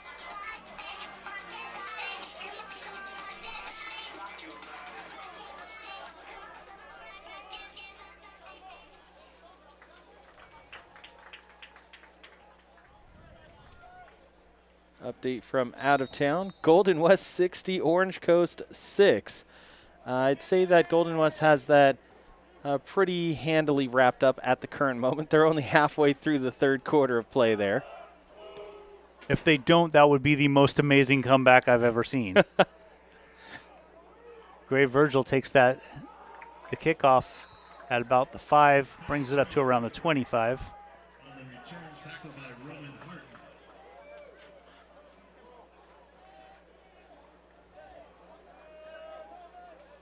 Roman Harden ends up getting the tackle there, so First and 10, Olympians. active in the return game on both sides of the football.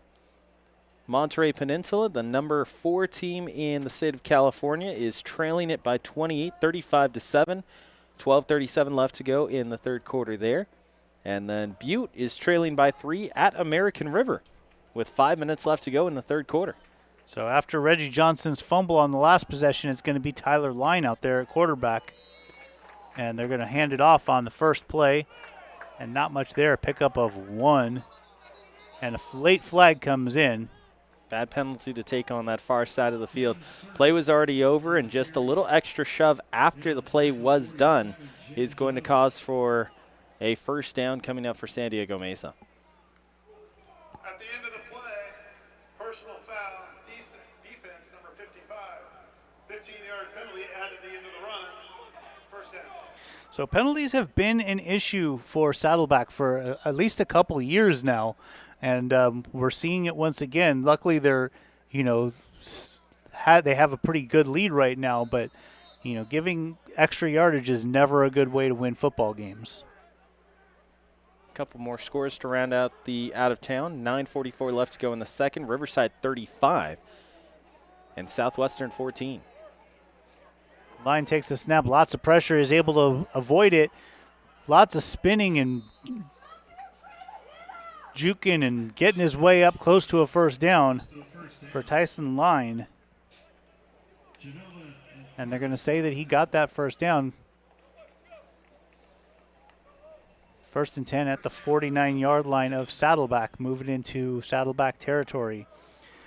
Getting our first look at Devin Serta at running back. Devin Serta, the leading rusher, coming in, and he is nailed in the backfield. The ball came loose, but they're going to say that he was down.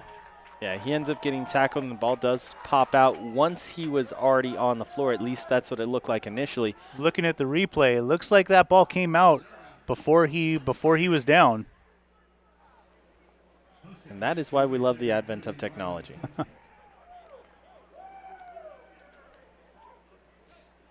Second and 12 now. So Serta heads to the sideline, and Derek McClintock takes over at halfback. Line drops back to pass. Lots of pressure. Bounces off a man. Gets this one away. A flag comes out. Pass complete to McClintock, who's still fighting, trying to get something, but not going to get anything. He's finally dragged down about a yard behind the line of scrimmage, but we'll see what that flag is. Might be a hold in the backfield, allowing him to get free. You see Coach Fisher saying he wants to take that penalty. Second down. So 10-yard penalty going to back them up.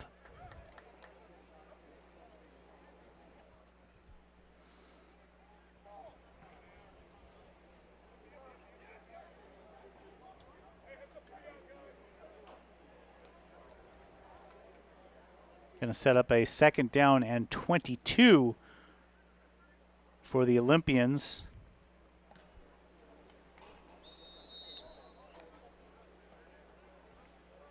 I'm not so sure I would have taken that penalty. It would have set up a 3rd down and 13. 22 now for the Olympians. Tyson Lyons got 5 wide receivers, lots of pressure. Looks like he got hit in the helmet, able to spin away from it, and he's dragged down about a 1-yard loss there. So what do I know when I said that I wouldn't have taken that penalty? Instead of 3rd and 12, it's 3rd and 23. I mean, it's a difficult decision, too, because you know that you're getting an opportunity to play against them with a 3rd and 13. You essentially take a down away from them. But in this case, they accept it. They end up marching them back. Either way, you were going to get good field position. But now you can rely on your defense to give you great field position. Lyons got 4 wide receivers, and he's got McClintock in the backfield with him.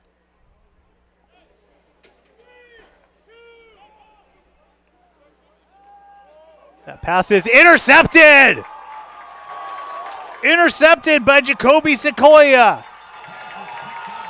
Sekayoba takes it all the way back for a touchdown.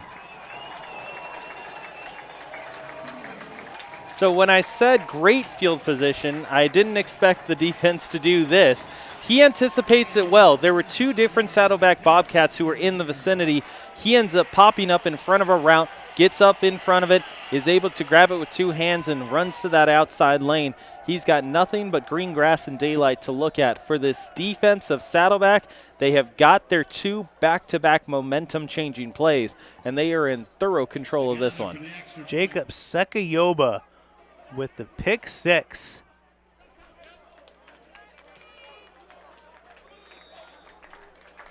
Down the middle. Caxton 38-13. Saddleback extends their lead to 38-13.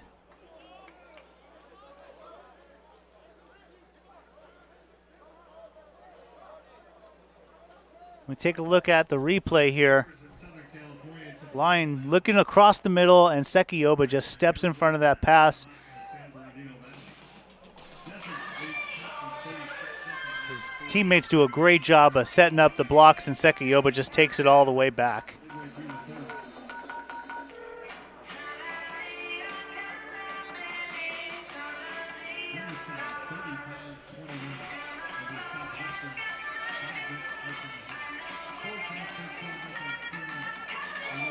I don't know if it's something about you and me, Ryan, but that's the 5th interception return for a touchdown that we've seen in our 3 games together.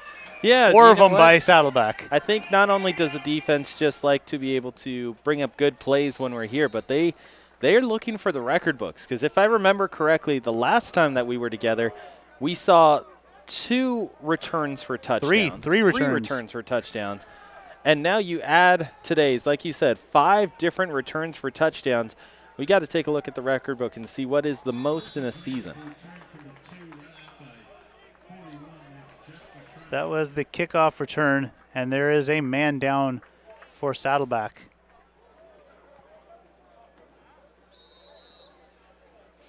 That was Gray Virgil on the return. And for the 3rd time today, we see the Saddleback player not getting back up right away. It's tough, especially in the heat that they're experiencing downstairs, to end up making sure that your fitness is up at the exact same time that you're playing at some of the highest level in all of California as well. Patrick Basley was the player who didn't get up right away. He's able to walk off under his own power, though.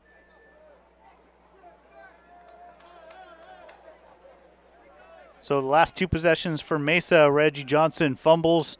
They lose the ball. They say, all right, let's bring in Tyson Line. Tyson Line throws an interception. They say, all right, let's go back to Johnson. Johnson in there at quarterback.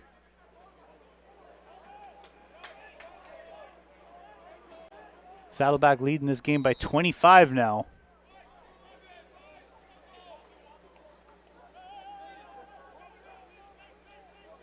Mike Porter, the tailback.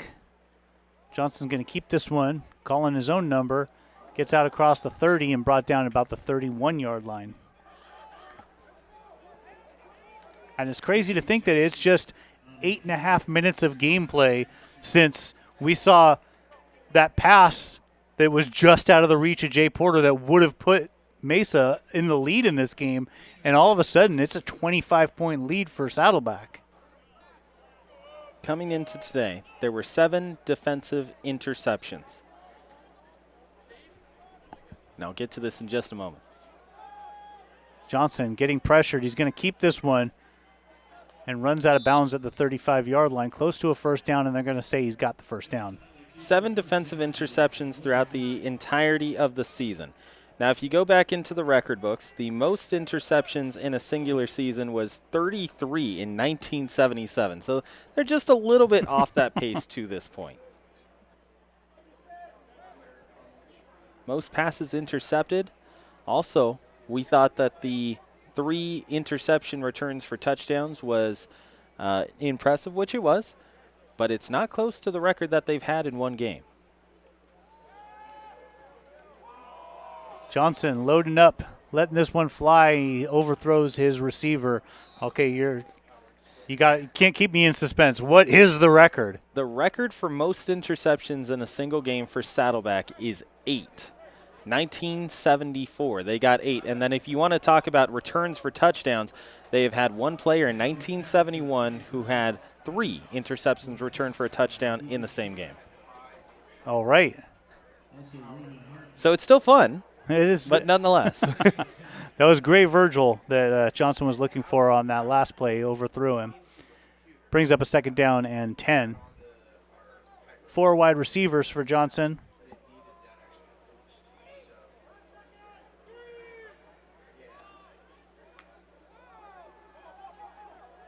That pass is complete along the sideline to Jay Porter. Pickup of 6 on the play, going to bring up a 3rd down and 4. They're playing at the 42, gain of 6.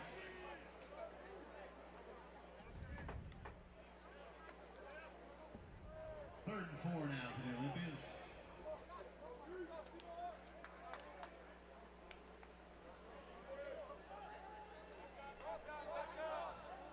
Reggie Johnson going to take this snap by himself in the backfield. He's got 5 wide receivers trying to make something happen, something to get them back into this game. Johnson drops back to pass. He's got a man across the middle. It's complete for a first down. That's very well placed there. He goes right over top of the linebacker, finds that crossing pattern going towards the near side of the field, and knows that it's just going to be past the sticks, and it'll get them enough for a first down. That was Troy Bassler with the reception. We've seen Johnson go to Bassler several times on 3rd down and not be able to complete it, and was able to complete it on that one, and it brings up a first down. Big rush there, and Johnson able to get rid of that ball before he gets hit. Meant to be a screen pass on the near side, but that play just didn't develop the way that they wanted to. So you had a guy who was free and unblocked on the backside of the play who was trying to blow it up, but the play never developed the way that they needed it to. 2nd down and 10 for the Olympians. They're on the Saddleback 45-yard line. There's the snap and the handoff. That's McClintock. McClintock up across the 40-yard line and brought down at the 38. Going to set up a 3rd down and 3. Dominic Lopez makes the tackle at the 38. 3rd and 3. Mesa 4 of 9 on 3rd down conversion so far today. And it's going to be a free play here. Man jumped off sides.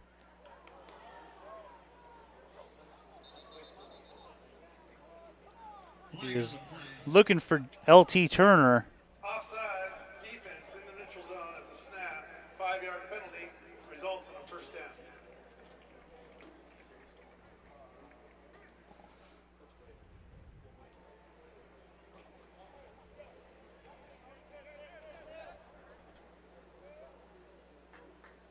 So that is the 12th penalty of the game for Saddleback. First down, Mesa at the Saddleback. And we still have a whole quarter left in this game. Matt, if I'm not mistaken, you said that this has kind of been a theme for them for the past 3 years for Saddleback, in which they've gotten in their own way due to that yellow handkerchief.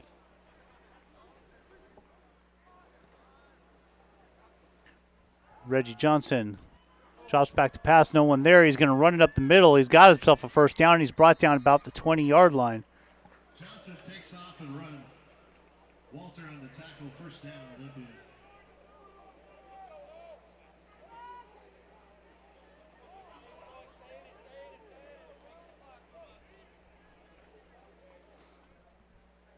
First down and 10 at the 20-yard line.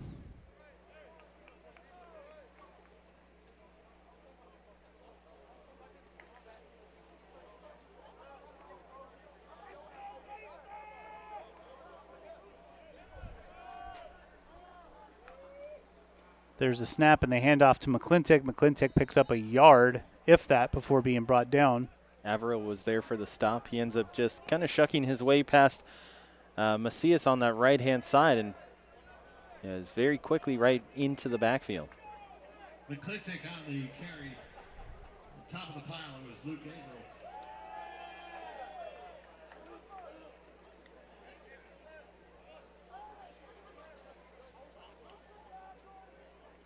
We're ticking down closer to the end of this third quarter. There's 2 minutes, 20 seconds remaining here in the third quarter. It's 38-13. Saddleback leads this game. And there is another flag. This time I believe that one's going to be movement penalty on Mesa. False start, offense number 83. False start called. Second down. Kowali Wilson.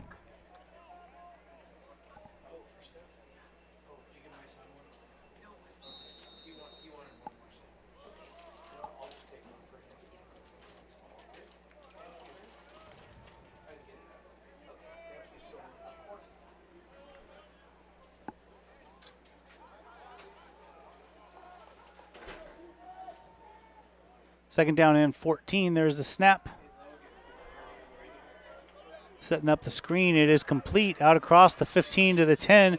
Down to the 5. Still pushing. And run out of bounds at about the 2-yard line.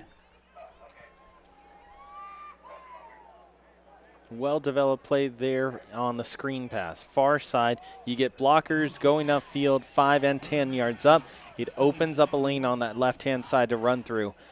And now, if you're San Diego Mesa, you've got a good shot here at getting yourself back into it. Like you said, 25-point lead here for Saddleback. Things turned around in a hurry here in this third quarter. But the way that you get back into this football game is you absolutely have to have 7 on this drive. Yeah, you got to do it a little bit at a time. There is no 25-point play in football. There's the handoff to McClintock. McClintock fighting his way, but he's not going to get anywhere. He's going to end up losing a yard.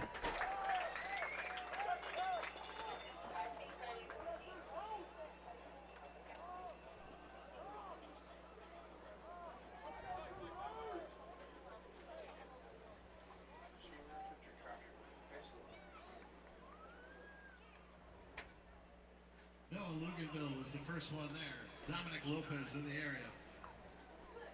Second and goal now from the 3. Brings up a second down and goal for Mesa from the 3-yard line. McClintock still the running back. Johnson dropping back to pass. Has lots of time. Going to tuck this one and run, and Johnson's into the end zone for a touchdown. Mesa got what they needed there. They needed to score. They needed to score 6, and they got it. Reggie Johnson tucks it and runs. It is absolutely a broken play, but Reggie Johnson is an exceptional athlete. He's got a very good arm, and he has the ability and vision to be able to see where he needs to go on the football field and find his goal line or at least find the sticks. And in this case, it was the goal line. And he turns over to his left-hand side. As he's sidestepping, he's looking for options. There's nothing down the middle of the field. There's nothing towards the pylon. So he says, okay, I'm already outside the pocket. Let me use my legs to get myself into a good spot here to get into the end zone. Does exactly that.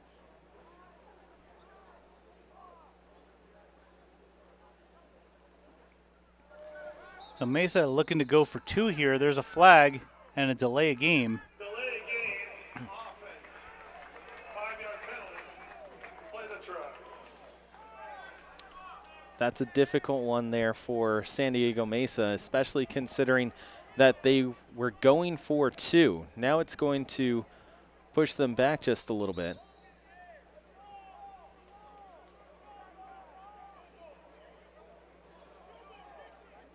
And it's going to force them to to go for a field goal, or I should say a point after.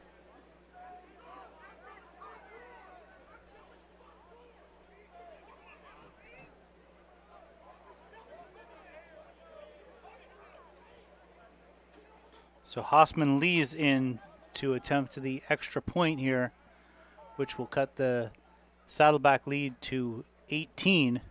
2-point conversion would have cut it to 17, which would be 2 touchdowns and a field goal, which is why they were lining up for 2. Extra point is up, and it is good. And with 33 seconds remaining here in the third quarter, our score is Saddleback 38, San Diego Mesa 20. Olympians 20. There's a good discussion going on that far side between the white hat and the coaching staff of San Diego Mesa. They're not thrilled with that delay of game penalty because they felt that they should have had a little bit more time on the clock from where the play clock should have started.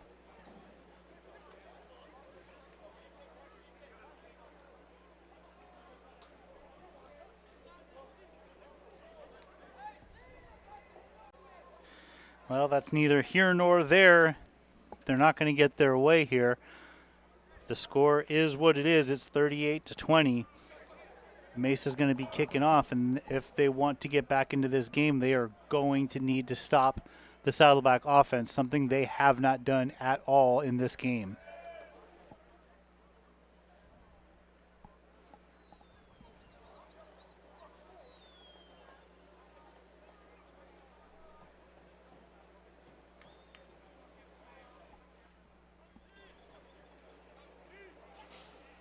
There's still a good talking to on that far sideline. Finally, everything breaks up, and you're going to get a chance to go right back onto the field. But momentum goes back towards San Diego Mesa, especially considering that they were able to march down the field and get the points that they needed. So now you're looking at it 38-20. You're at a minimum of at least a 3-score game. So if you're San Diego Mesa, you've got the whole fourth quarter to look forward to. You need 3 defensive stops. You know that that is going to be absolutely crucial, and it starts on this next drive. And they're going to try an onside kick, and it is not successful. Just too much power on that one, and what happens there, Matt, is when you put too much power on the top of the ball will go directional. So he's trying to find a bounce, but you've got to be able to make contact more with just a little bit center of the football. Top half, yes, but more towards the center, so it does produce those funny hops. If you hit it too far up, it's going to go in a direct straight line right at the person intended. So Saddleback's going to take over on the Mesa 46-yard line. It's still Tyler Dudden in there.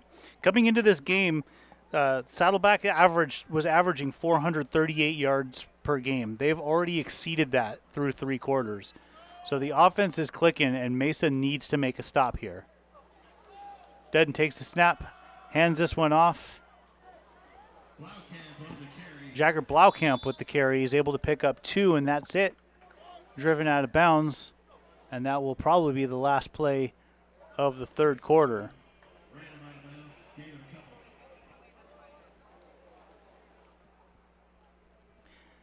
So as the final few seconds tick off here in the third quarter, we head into the fourth quarter here on SportsNetUSA.net.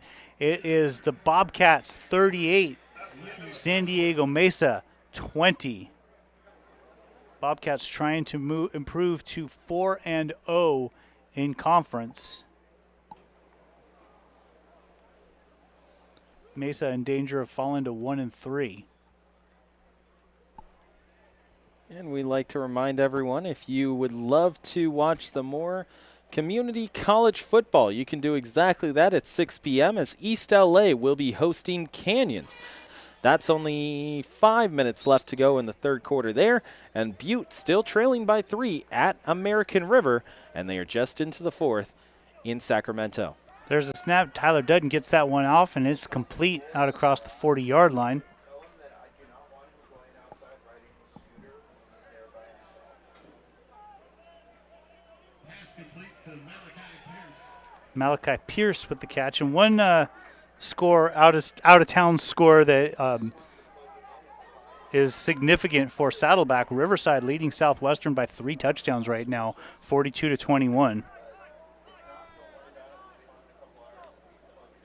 Tyler Dudden is going to get a free play here. They jumped off sides, but he's unable to connect on the pass. But it's going to be 5 yards and a first down for Saddleback.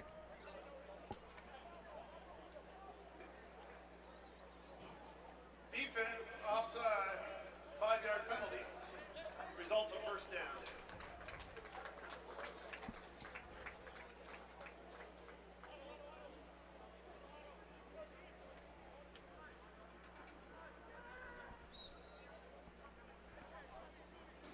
Dudden was looking for Malachi Pierce again there.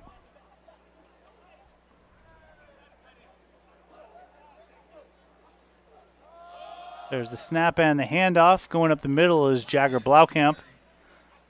Blaukamp with a pickup of 4.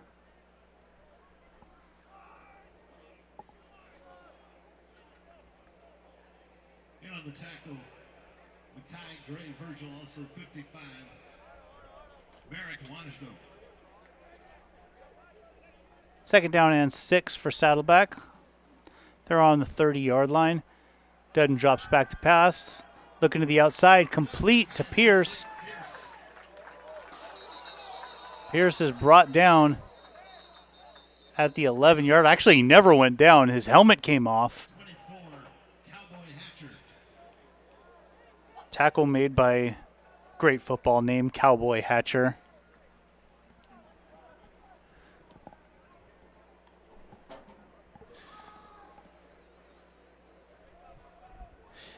You like the route there by Pierce as well. He goes up right to about the 18 or so yard line, turns around and is able to show himself as an option.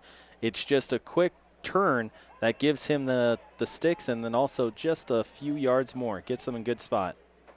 Beverly rushing with the carry.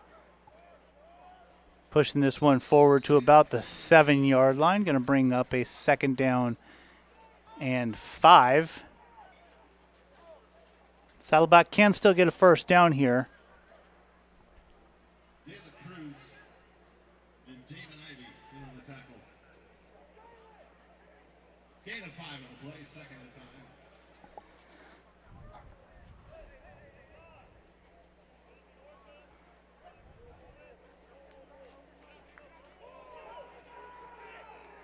Seems like a lot of confusion out there for the offense. Gentilella doesn't seem like he knows where he's supposed to be, and there comes a flag. Illegal substitution, offense, 12 players on the field, 5-yard penalty. And Coach Fisher about 10 yards onto the field right there, yelling at Gentilella where to go. They were trying to figure out who should be on the field, what personnel needs to stay, and that's kind of where the confusion comes in for Gentilella. He hopped on the field and was told to go onto the field, but he didn't see anyone come off at the same time. So he was confused on that initially, and then all of a sudden he's trying to fit himself into where he needs to be on the field at the same time as everyone's counting things up. So it's sets up a second down and 10. Tyler Dudden keeps the ball. He's looking into the end zone. Had a man but unable to complete it, but there is a flag. Flag in the end zone.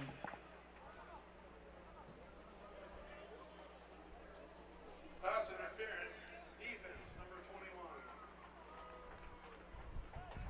So pass interference. The pass he was looking for Gage Galbraith in the end zone. The penalty took place in the end zone, therefore the ball will be placed at the 2-yard line.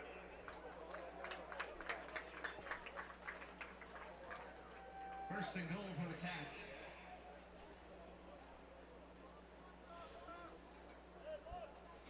So first and goal at the 2-yard line. Darian Campbell in there. Campbell has 1 touchdown already today.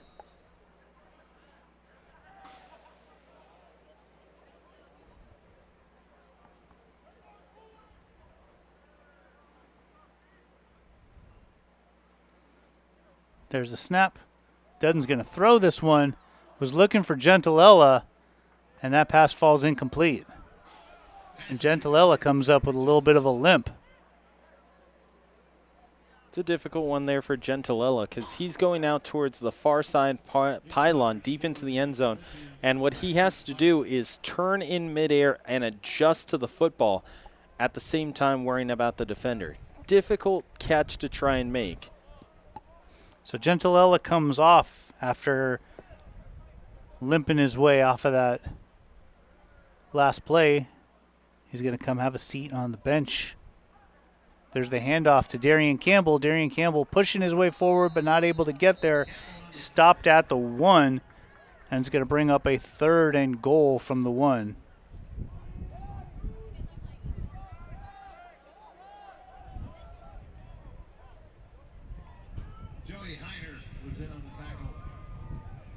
It looks like Saddleback's going to bring in an extra lineman just to get a little bit more size up front.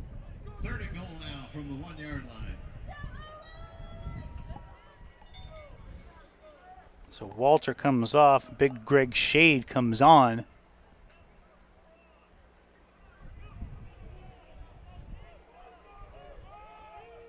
Two backs. There's the turn in the hand to Campbell. Campbell hits a wall, and he's not going anywhere. That's going to bring up a 4th down and goal. And let's see if Coach Fisher kicks a field goal to make this a 3-touchdown game.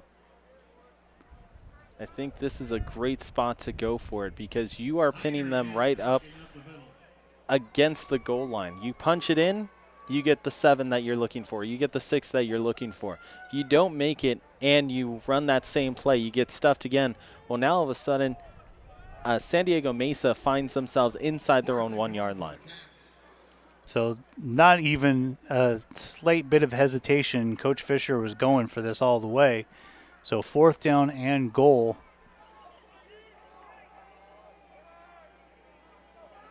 Dudden takes the snap, fakes the handoff to Campbell, gets that one away, complete to Galbraith. Did he get in? Touchdown! Gage Galbraith with his 2nd touchdown of the season.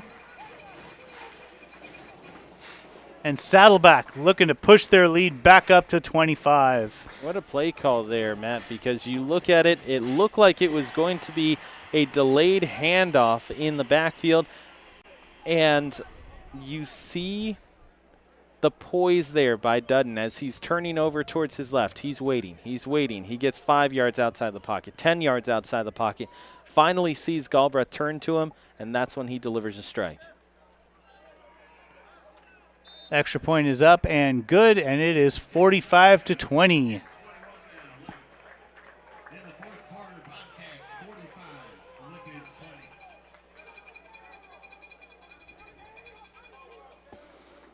And that's the response you want if you are a Bobcats fan. You see San Diego Mesa march right down the field and get a score to bring them to within 3 possessions, I should say. And if you're Saddleback, you needed to at least get points, whether it be a field goal or a touchdown. And they got the better of the 2 situations, got themselves a touchdown, and put themselves back up by 25. So when you take a look at the replay of that last touchdown, you see the fake to Darian Campbell right here. Tyler Dudden's going to roll out, and you see he's got Nico Lopez in the back of the end zone. He had both of his tight ends there. He chose to go to Galbraith, but he had Nico Lopez wide open as well.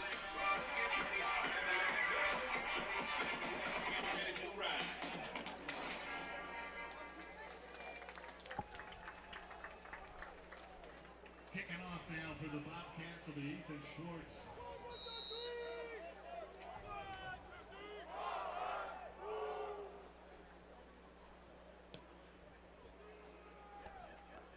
Gray Virgil takes this kickoff at the 5. From the 5-yard Out to the 15, and then he's not going any further than that. There's a flag that comes down. It looks like they might have caught a face mask there.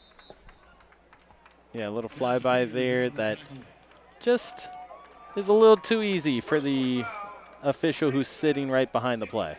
Number 87, 15 yards from the end of the run, first down. It was Josh Peters grabbing a piece of that face mask.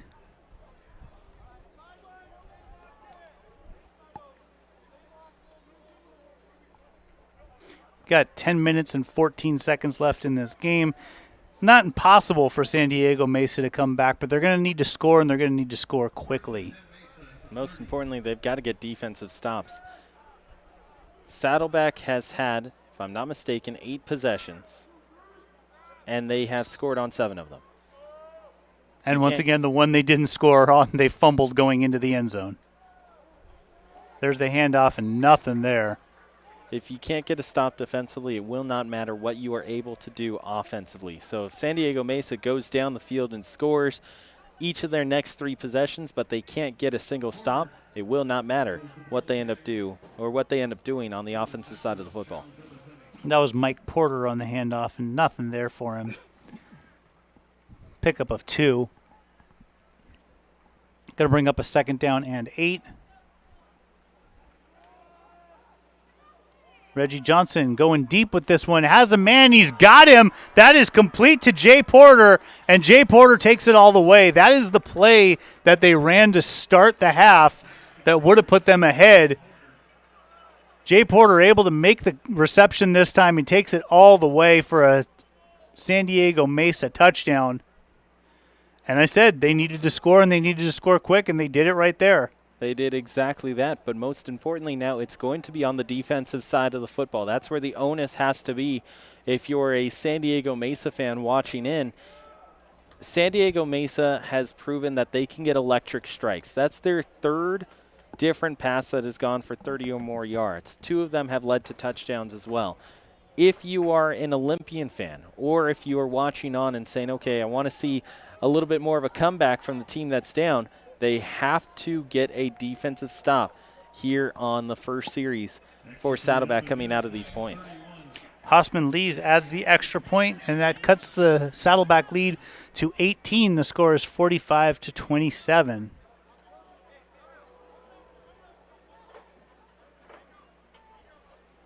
So I think that this next possession is really going to tell us where we are in this game. 9 minutes, 31 seconds left. When you say that, Matt, I mean, you said they have to score and they have to score quickly. 17 seconds later, they were in the end zone. Just that fast. San Diego Mesa's offense can get themselves into the end zone nice and fast. Now, what can they do against this offensive line of Saddleback that has controlled the play? That's going to be the million-dollar question right there. Can they make a stop? As of yet, there has been nothing that we've seen in this game that tells us that San Diego Mesa can get a stop. Saddleback has had no problem offensively, just doing whatever they've wanted to do this entire game. A little bit of out-of-town scoreboard that everyone was listening to here in the stadium. Santa Monica 30, San Bernardino Valley 24. That's a final there. And then College of the Desert 56. Compton gets a score in their matchup. So it's 56-6. That is big for Compton. Those are the first points of their season. Good to see for the Coyotes. And then also Golden West 69, Orange Coast 6 with 4:34 left to play in that matchup. College of the Sequoias looks like they are going to try and wrap up Monterey Peninsula. There's another onside kick, and it is recovered by Saddleback, and they're going to run this back. And just about the worst thing that could have happened for San Diego Mesa was that not only do they not get the onside kick, but it's returned all the way inside their own 20-yard line by Jagger Blaukamp. What's difficult about that one, too, is that San Diego Mesa was maybe a half a foot away from getting to that football. It kind of clanged around there, pinballed around there for a second, and Blaukamp was the first one to find it and was able to get there in time. And if you're Saddleback and a Saddleback fan, you're pretty happy with that one because now you've got excellent field position. You start your drive inside the opponent 20. So we're going to see Patrick Basley at running back for the first time today. Tyler Dudden's still the quarterback. I don't think we're going to see Nicky Johnson again today. There's a flag. There's motion. A delay a game. 5-yard penalty, first down. Just adding to that out-of-town scoreboard, American River still leading by 3 with under 3 minutes to go against Butte. And then San Francisco beating Laney 24-9 down here in Southern California, 16-0 Fullerton College with the lead, and Riverside all over Southwestern at the moment, 42-21. There's the handoff to Basley, who keeps fighting, pounding his way. Looked like he was stopped in the backfield, and he ends up picking up 15 there, or 14. He's going to set up a 2nd down and 1. Just some hard-nosed running there by Basley. For Mesa, 24, Cowboy Hatcher. Also 11, Colin McCann. There's that name again, Cowboy Hatcher. Brings a smile to my face every time I hear it.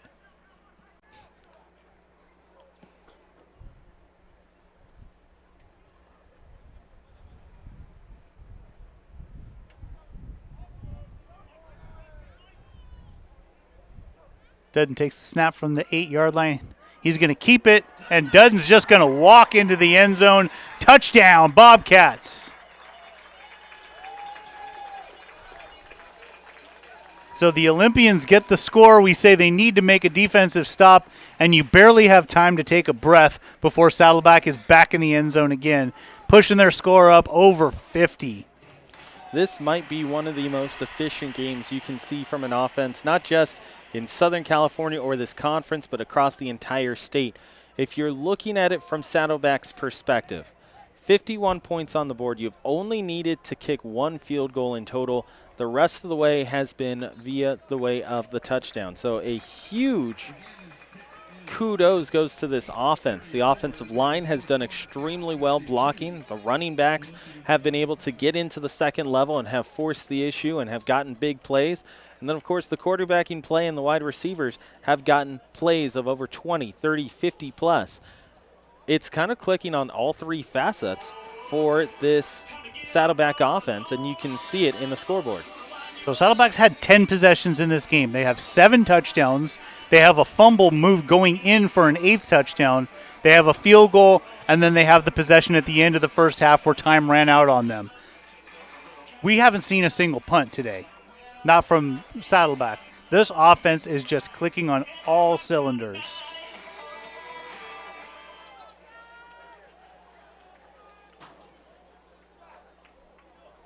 Kicking off for Saddleback, 37,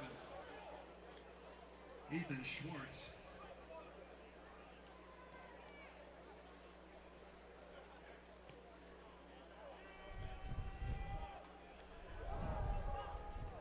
That Virgil from the return bobbled a little bit, but picked up.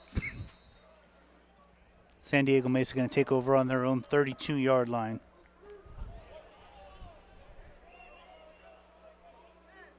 on the tackle for Saddleback was 80, Rico Rodriguez. Very quickly, here in Southern California, Long Beach 14, Santa Ana 0 as they start the second quarter of play. LA Valley and Victor Valley will be playing each other. Chaffee and Mount San Jacinto as well in this conference, in addition to Palomar and El Camino at 6 p.m.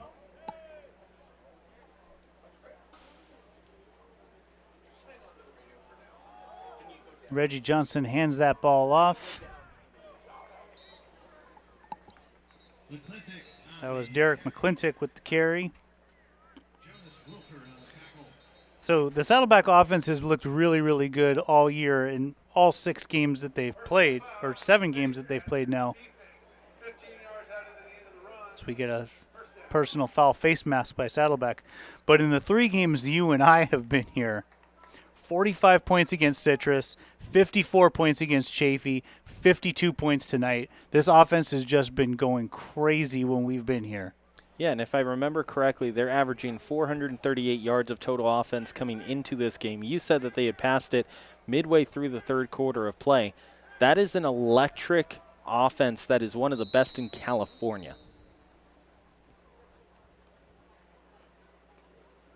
There's the snap. Johnson gets this one away, complete to Porter, and Porter's going to go in for another touchdown.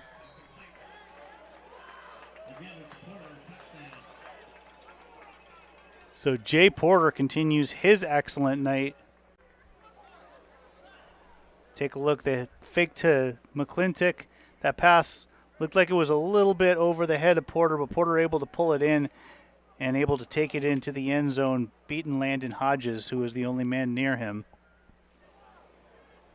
Well, they can score. They can score. These two teams combining for 85 points now?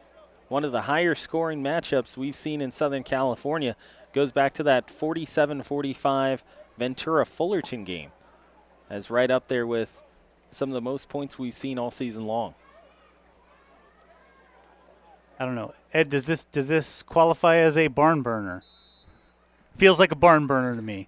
Kick is up and good. 7:58 remaining in the fourth. Cats 52, Olympians 34.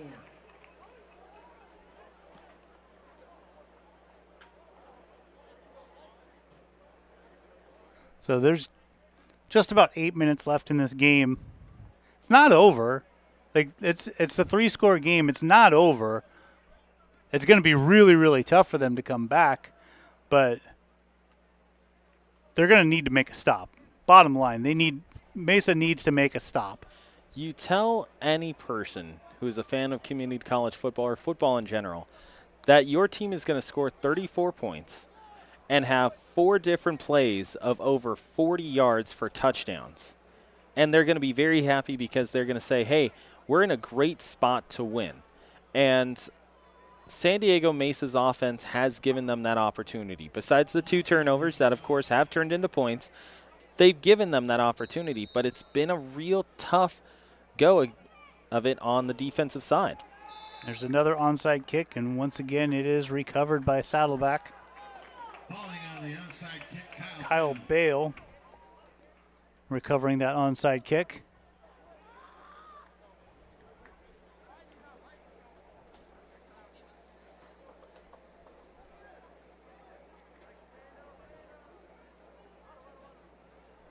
So Saddleback's going to take over possession on the 43-yard line, of Mesa.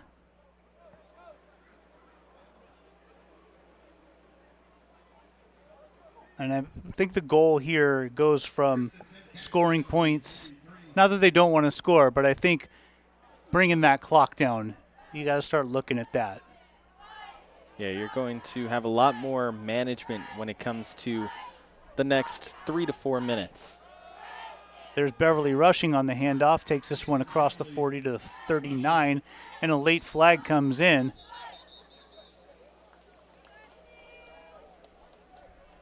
Flag on the play. Beverly rushing, lost his helmet there. I think it was pulled off by the face mask, and it was. Number 55. Number 28 does not have to come out for a play. First down. So Beverly rushing did not have to come out. You know, normally you lose your helmet, you have to come out for a play, but because his helmet was yanked off by the face mask, didn't have to come out, but he did come out. Patrick Basile back in there at halfback. That's to prevent late in games where if you have a defense who's trying to stop an offense from going on the attack, you take away a key player, rip off his helmet. That's how you prevent that. There's the handoff to Basile, bounces off a man. Gets it down to about the 21-yard line. And as long as Saddleback keeps picking up 4 to 5 yards per rushing attempt on this series specifically, I'd be shocked to see them go back to the air. Yeah, there's really no reason to go back to the air at this point. 3 on the play, 2nd and 7. Keep it on the ground. Keep picking up those yards, run the clock down. see them huddling, possibly for the first time we've seen all game that they've been in a huddle.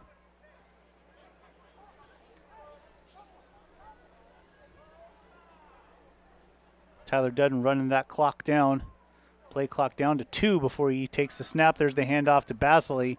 Basile fights his way up to the 15-yard line. Going to bring up a 3rd down and 1.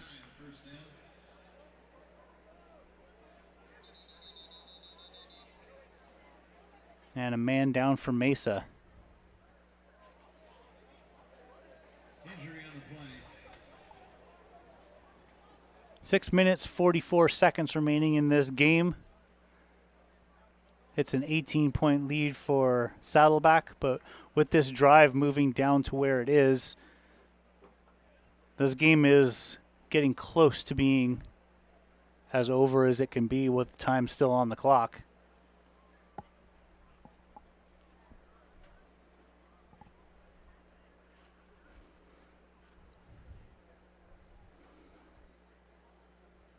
You take a look at the stats. Saddleback's not going to get that 960 yards that I talked about earlier, but they're up over 500 yards in this game. 521 yards in this game. Nicky Johnson, 9 of 12, 168 yards passing. Tyler Dudden, 6 of 9, 122 yards passing and a couple of touchdowns. And Francisco Martinez with over 100 yards receiving. And again, you speak of those numbers. This was a game that Saddleback absolutely had to have, especially with Southwestern and El Camino leading the conference. You know that El Camino, 3-0, Southwestern 3-0, Saddleback 3-0. Each of them was going to have to play each other at some point. And you have that Southwestern matchup coming on later on this season. But Southwestern right now is currently trailing Riverside. And since Saddleback has been able to put themselves in a good spot to win, if the final kind of holds the same, they're in a very, very good spot in the top 2 in the National Southern.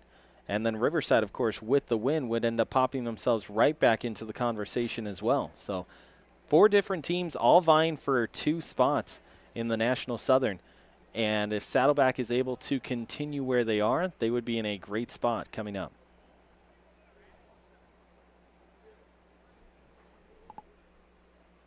So we see a lot of personnel surrounding the player on the ground. I'm not sure who the player is. I'm not able to see the number from here. Obviously, this is the part of this game of football that you hate to see. These guys are out here giving it their all, putting everything they've got on the field.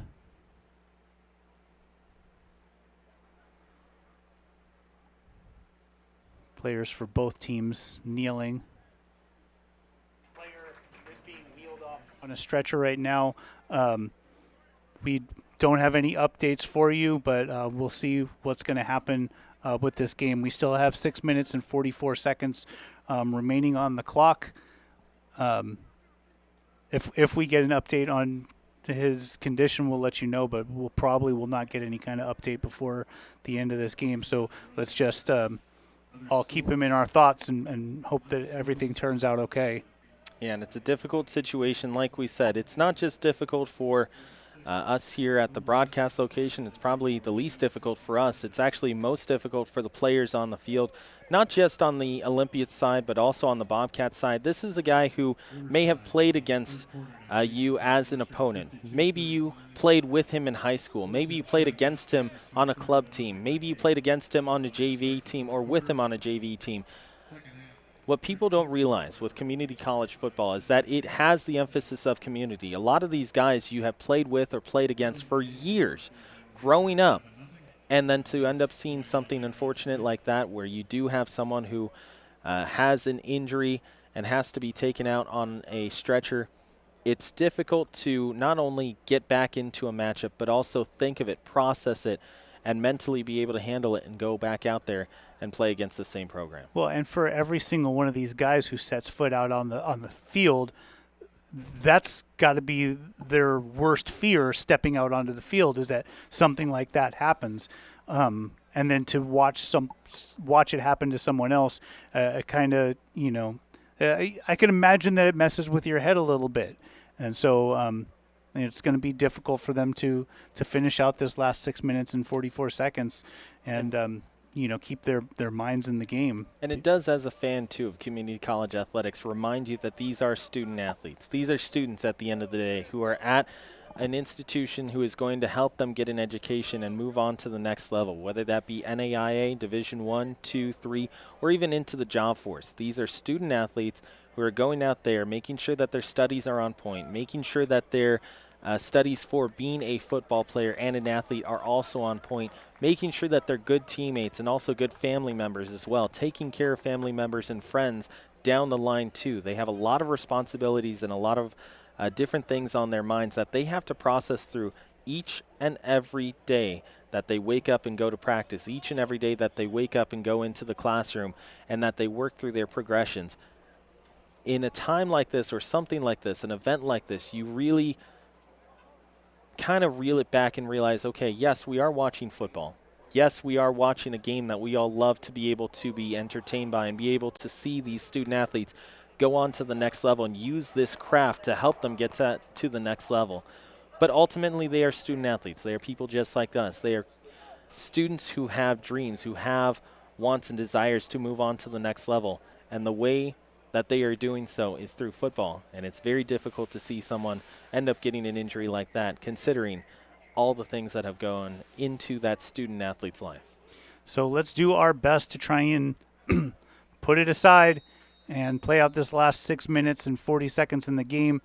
It's a 1st down and 15 for the Bobcats.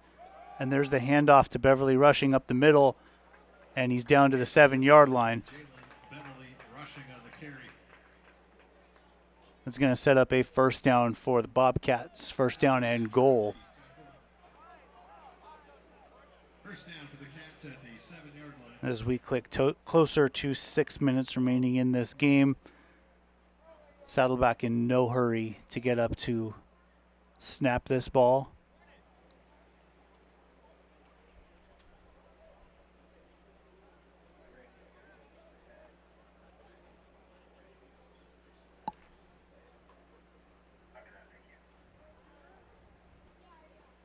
Dudden takes the snap. There's the handoff. Basley on the carry. Patrick Basley with the carry. Out near the 2-yard line. And on the tackle was Cooper Mao along with Joey Heiger. Going to bring up a 2nd down and goal from the 2-yard line.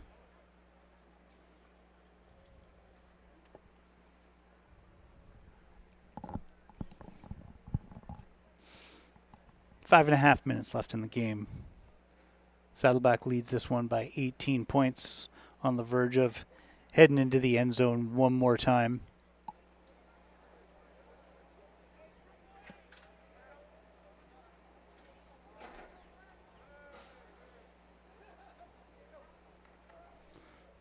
That's Basley one more time, and he is into the end zone for a touchdown.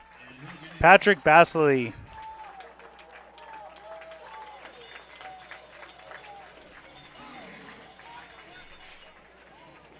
The 8th touchdown of the game for the Bobcats. Extends their lead. It's 58-34. And if you're Saddleback again, you end up seeing your offense convert on yet another offensive possession. They get a touchdown out of it. And the Bobcats offense continues to show why they are a top 5 team offensively in the state of California. Extra point is up and good, and the lead is now 59-34. The Bobcats 59 and the Olympians 34. That is the highest scoring game of the year for Saddleback so far this year. Saddleback going to improve to 6-1 on the season and 4-0 in the college. That was Patrick Basley's first touchdown of the season.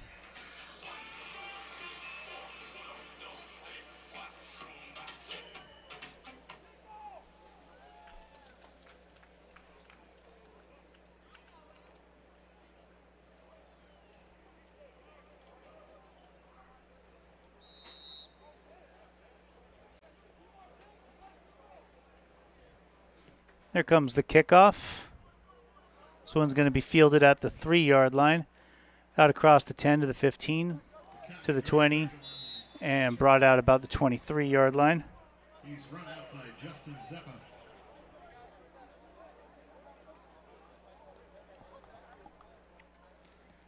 So that Riverside Southwestern game looking a lot like our game. We're 59-34. That game, Riverside's leading 59-35. Right there. And Southwestern, again, they were a surprise team going into this last week. A lot of people looked at that team last year and just how difficult the season was last year, and especially the last 2 years if you want to combine them both, where they combined for 4 wins in total, and they just didn't look great. And then to turn it around so quickly, Riverside said, no, thank you. We are stopping that today. So that's Derek McClintock with a nice run there for a first down. Jackson Emerson, the new quarterback for the Olympians, getting some playing time.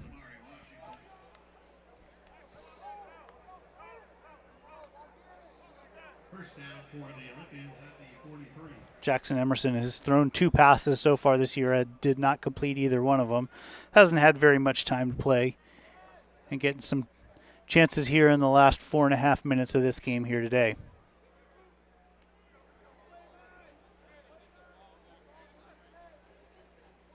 Emerson going to throw his first pass, and there's his first completion of the year. Jackson Emerson in now at quarterback. His pass is complete. Luke Butler Hoagland on the catch. Luke Butler Hoagland with his first reception. Another one of those guys getting some playing time. First and 10 now for the Olympians at the Bobcat 46.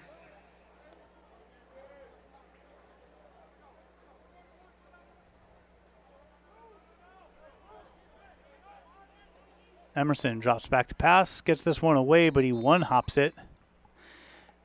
Was looking for L.T. Turner. Emerson's pass intended for L.T. Turner, incomplete. Brings up a second down and 10.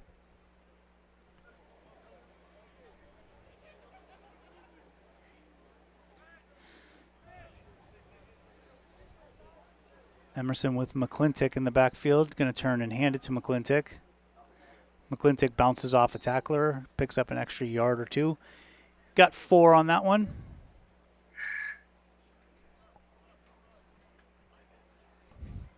Going to bring up a third down and 6. And as that clock keeps running again, these two teams offensively have combined for well over 90 points at this point. One of the highest scoring games in Southern California that we have seen so far. Emerson gets that one away. Complete to L.T. Turner. It's going to be just enough for the first down, I think. And on the tackle for Saddleback 49, Jonas Wilford. Also Matraga. 93 points officially is what they have put up so far. See, it took me a while because I need to count. 93 points, 948 total yards in this game. Well, you did say 920 yards of total offense. 960. 960. There you go, 960. We need 12 more. There's the handoff. And there's that 12 yards. Touchdown, Micah Gould. Just his 5th carry of the season, and that was a big one for him, and a touchdown.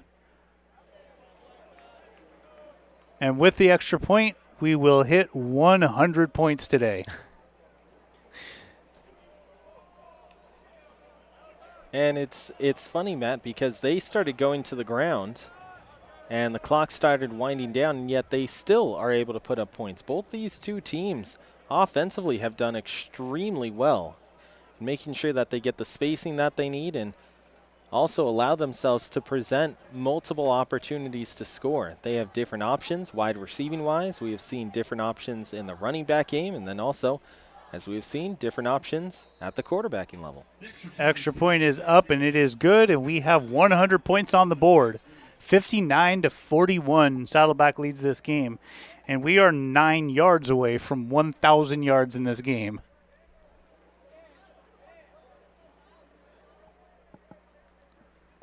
So, yes, I think this, by definition, would be a barn burner. Yes, indeed. And going back to that Chaffee game, we thought that Chaffee game had absolutely everything involved. We thought the Citrus game had a bunch of things going on. But I don't think they've compared in terms of overall offense between those two matchups and this one. I mean, you got to give Saddleback this much. They play entertaining football games. The Bobcats have averaged 9.1 yards per play in this game. They're averaging almost a first down every single time they run a play. That's incredible.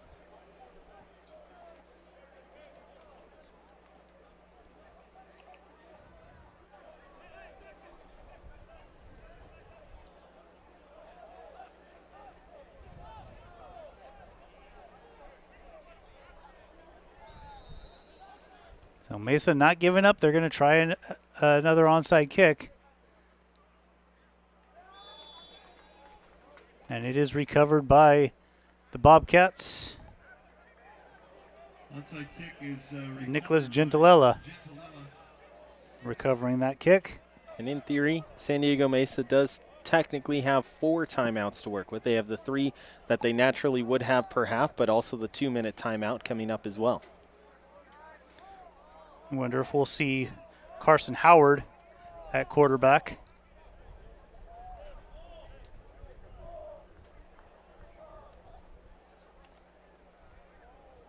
Seems like you're right. It will be Carson Howard taking over at quarterback.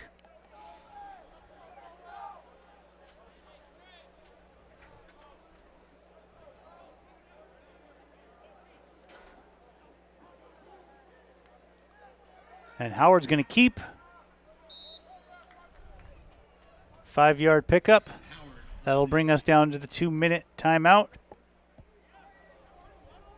tackle made by Chris Buell. This is the 2-minute timeout. 2 minutes left in this game. Not much left to it except for that 2 minutes to run down. Saddleback will get the win here.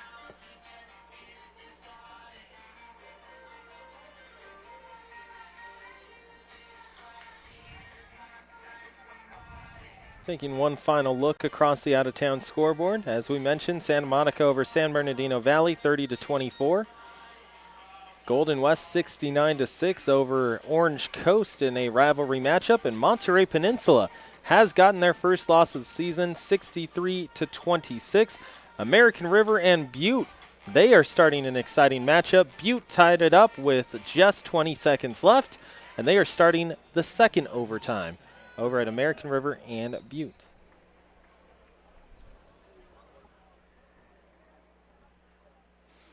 Carson Howard hands this one off. Patrick Bassley.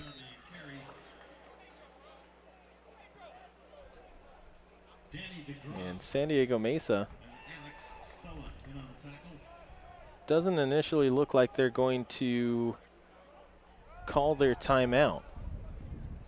So we just hit 1,000 yards on this game, but if we get a kneel down or two, we might end up just a little bit short. And here we go, victory formation.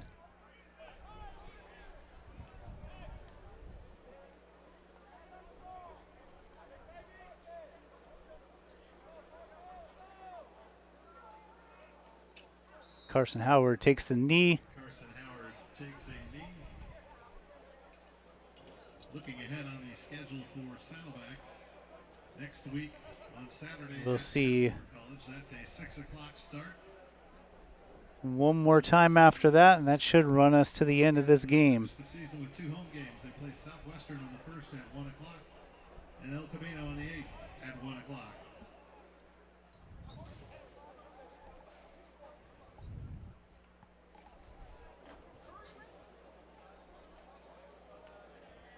So Saddleback takes on Palomar next week at Palomar, and then we come back here, and we'll be with you for that game against Southwestern. 2 games to finish the season, Southwestern and El Camino, and a chance for Southwestern for Saddleback to take this conference.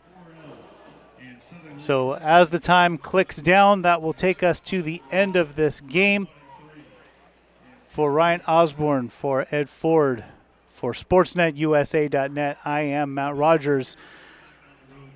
Repeating the final score of this game, Saddleback 59, San Diego Mesa 41. I hope you all have a great Saturday, and we will see you in a couple weeks.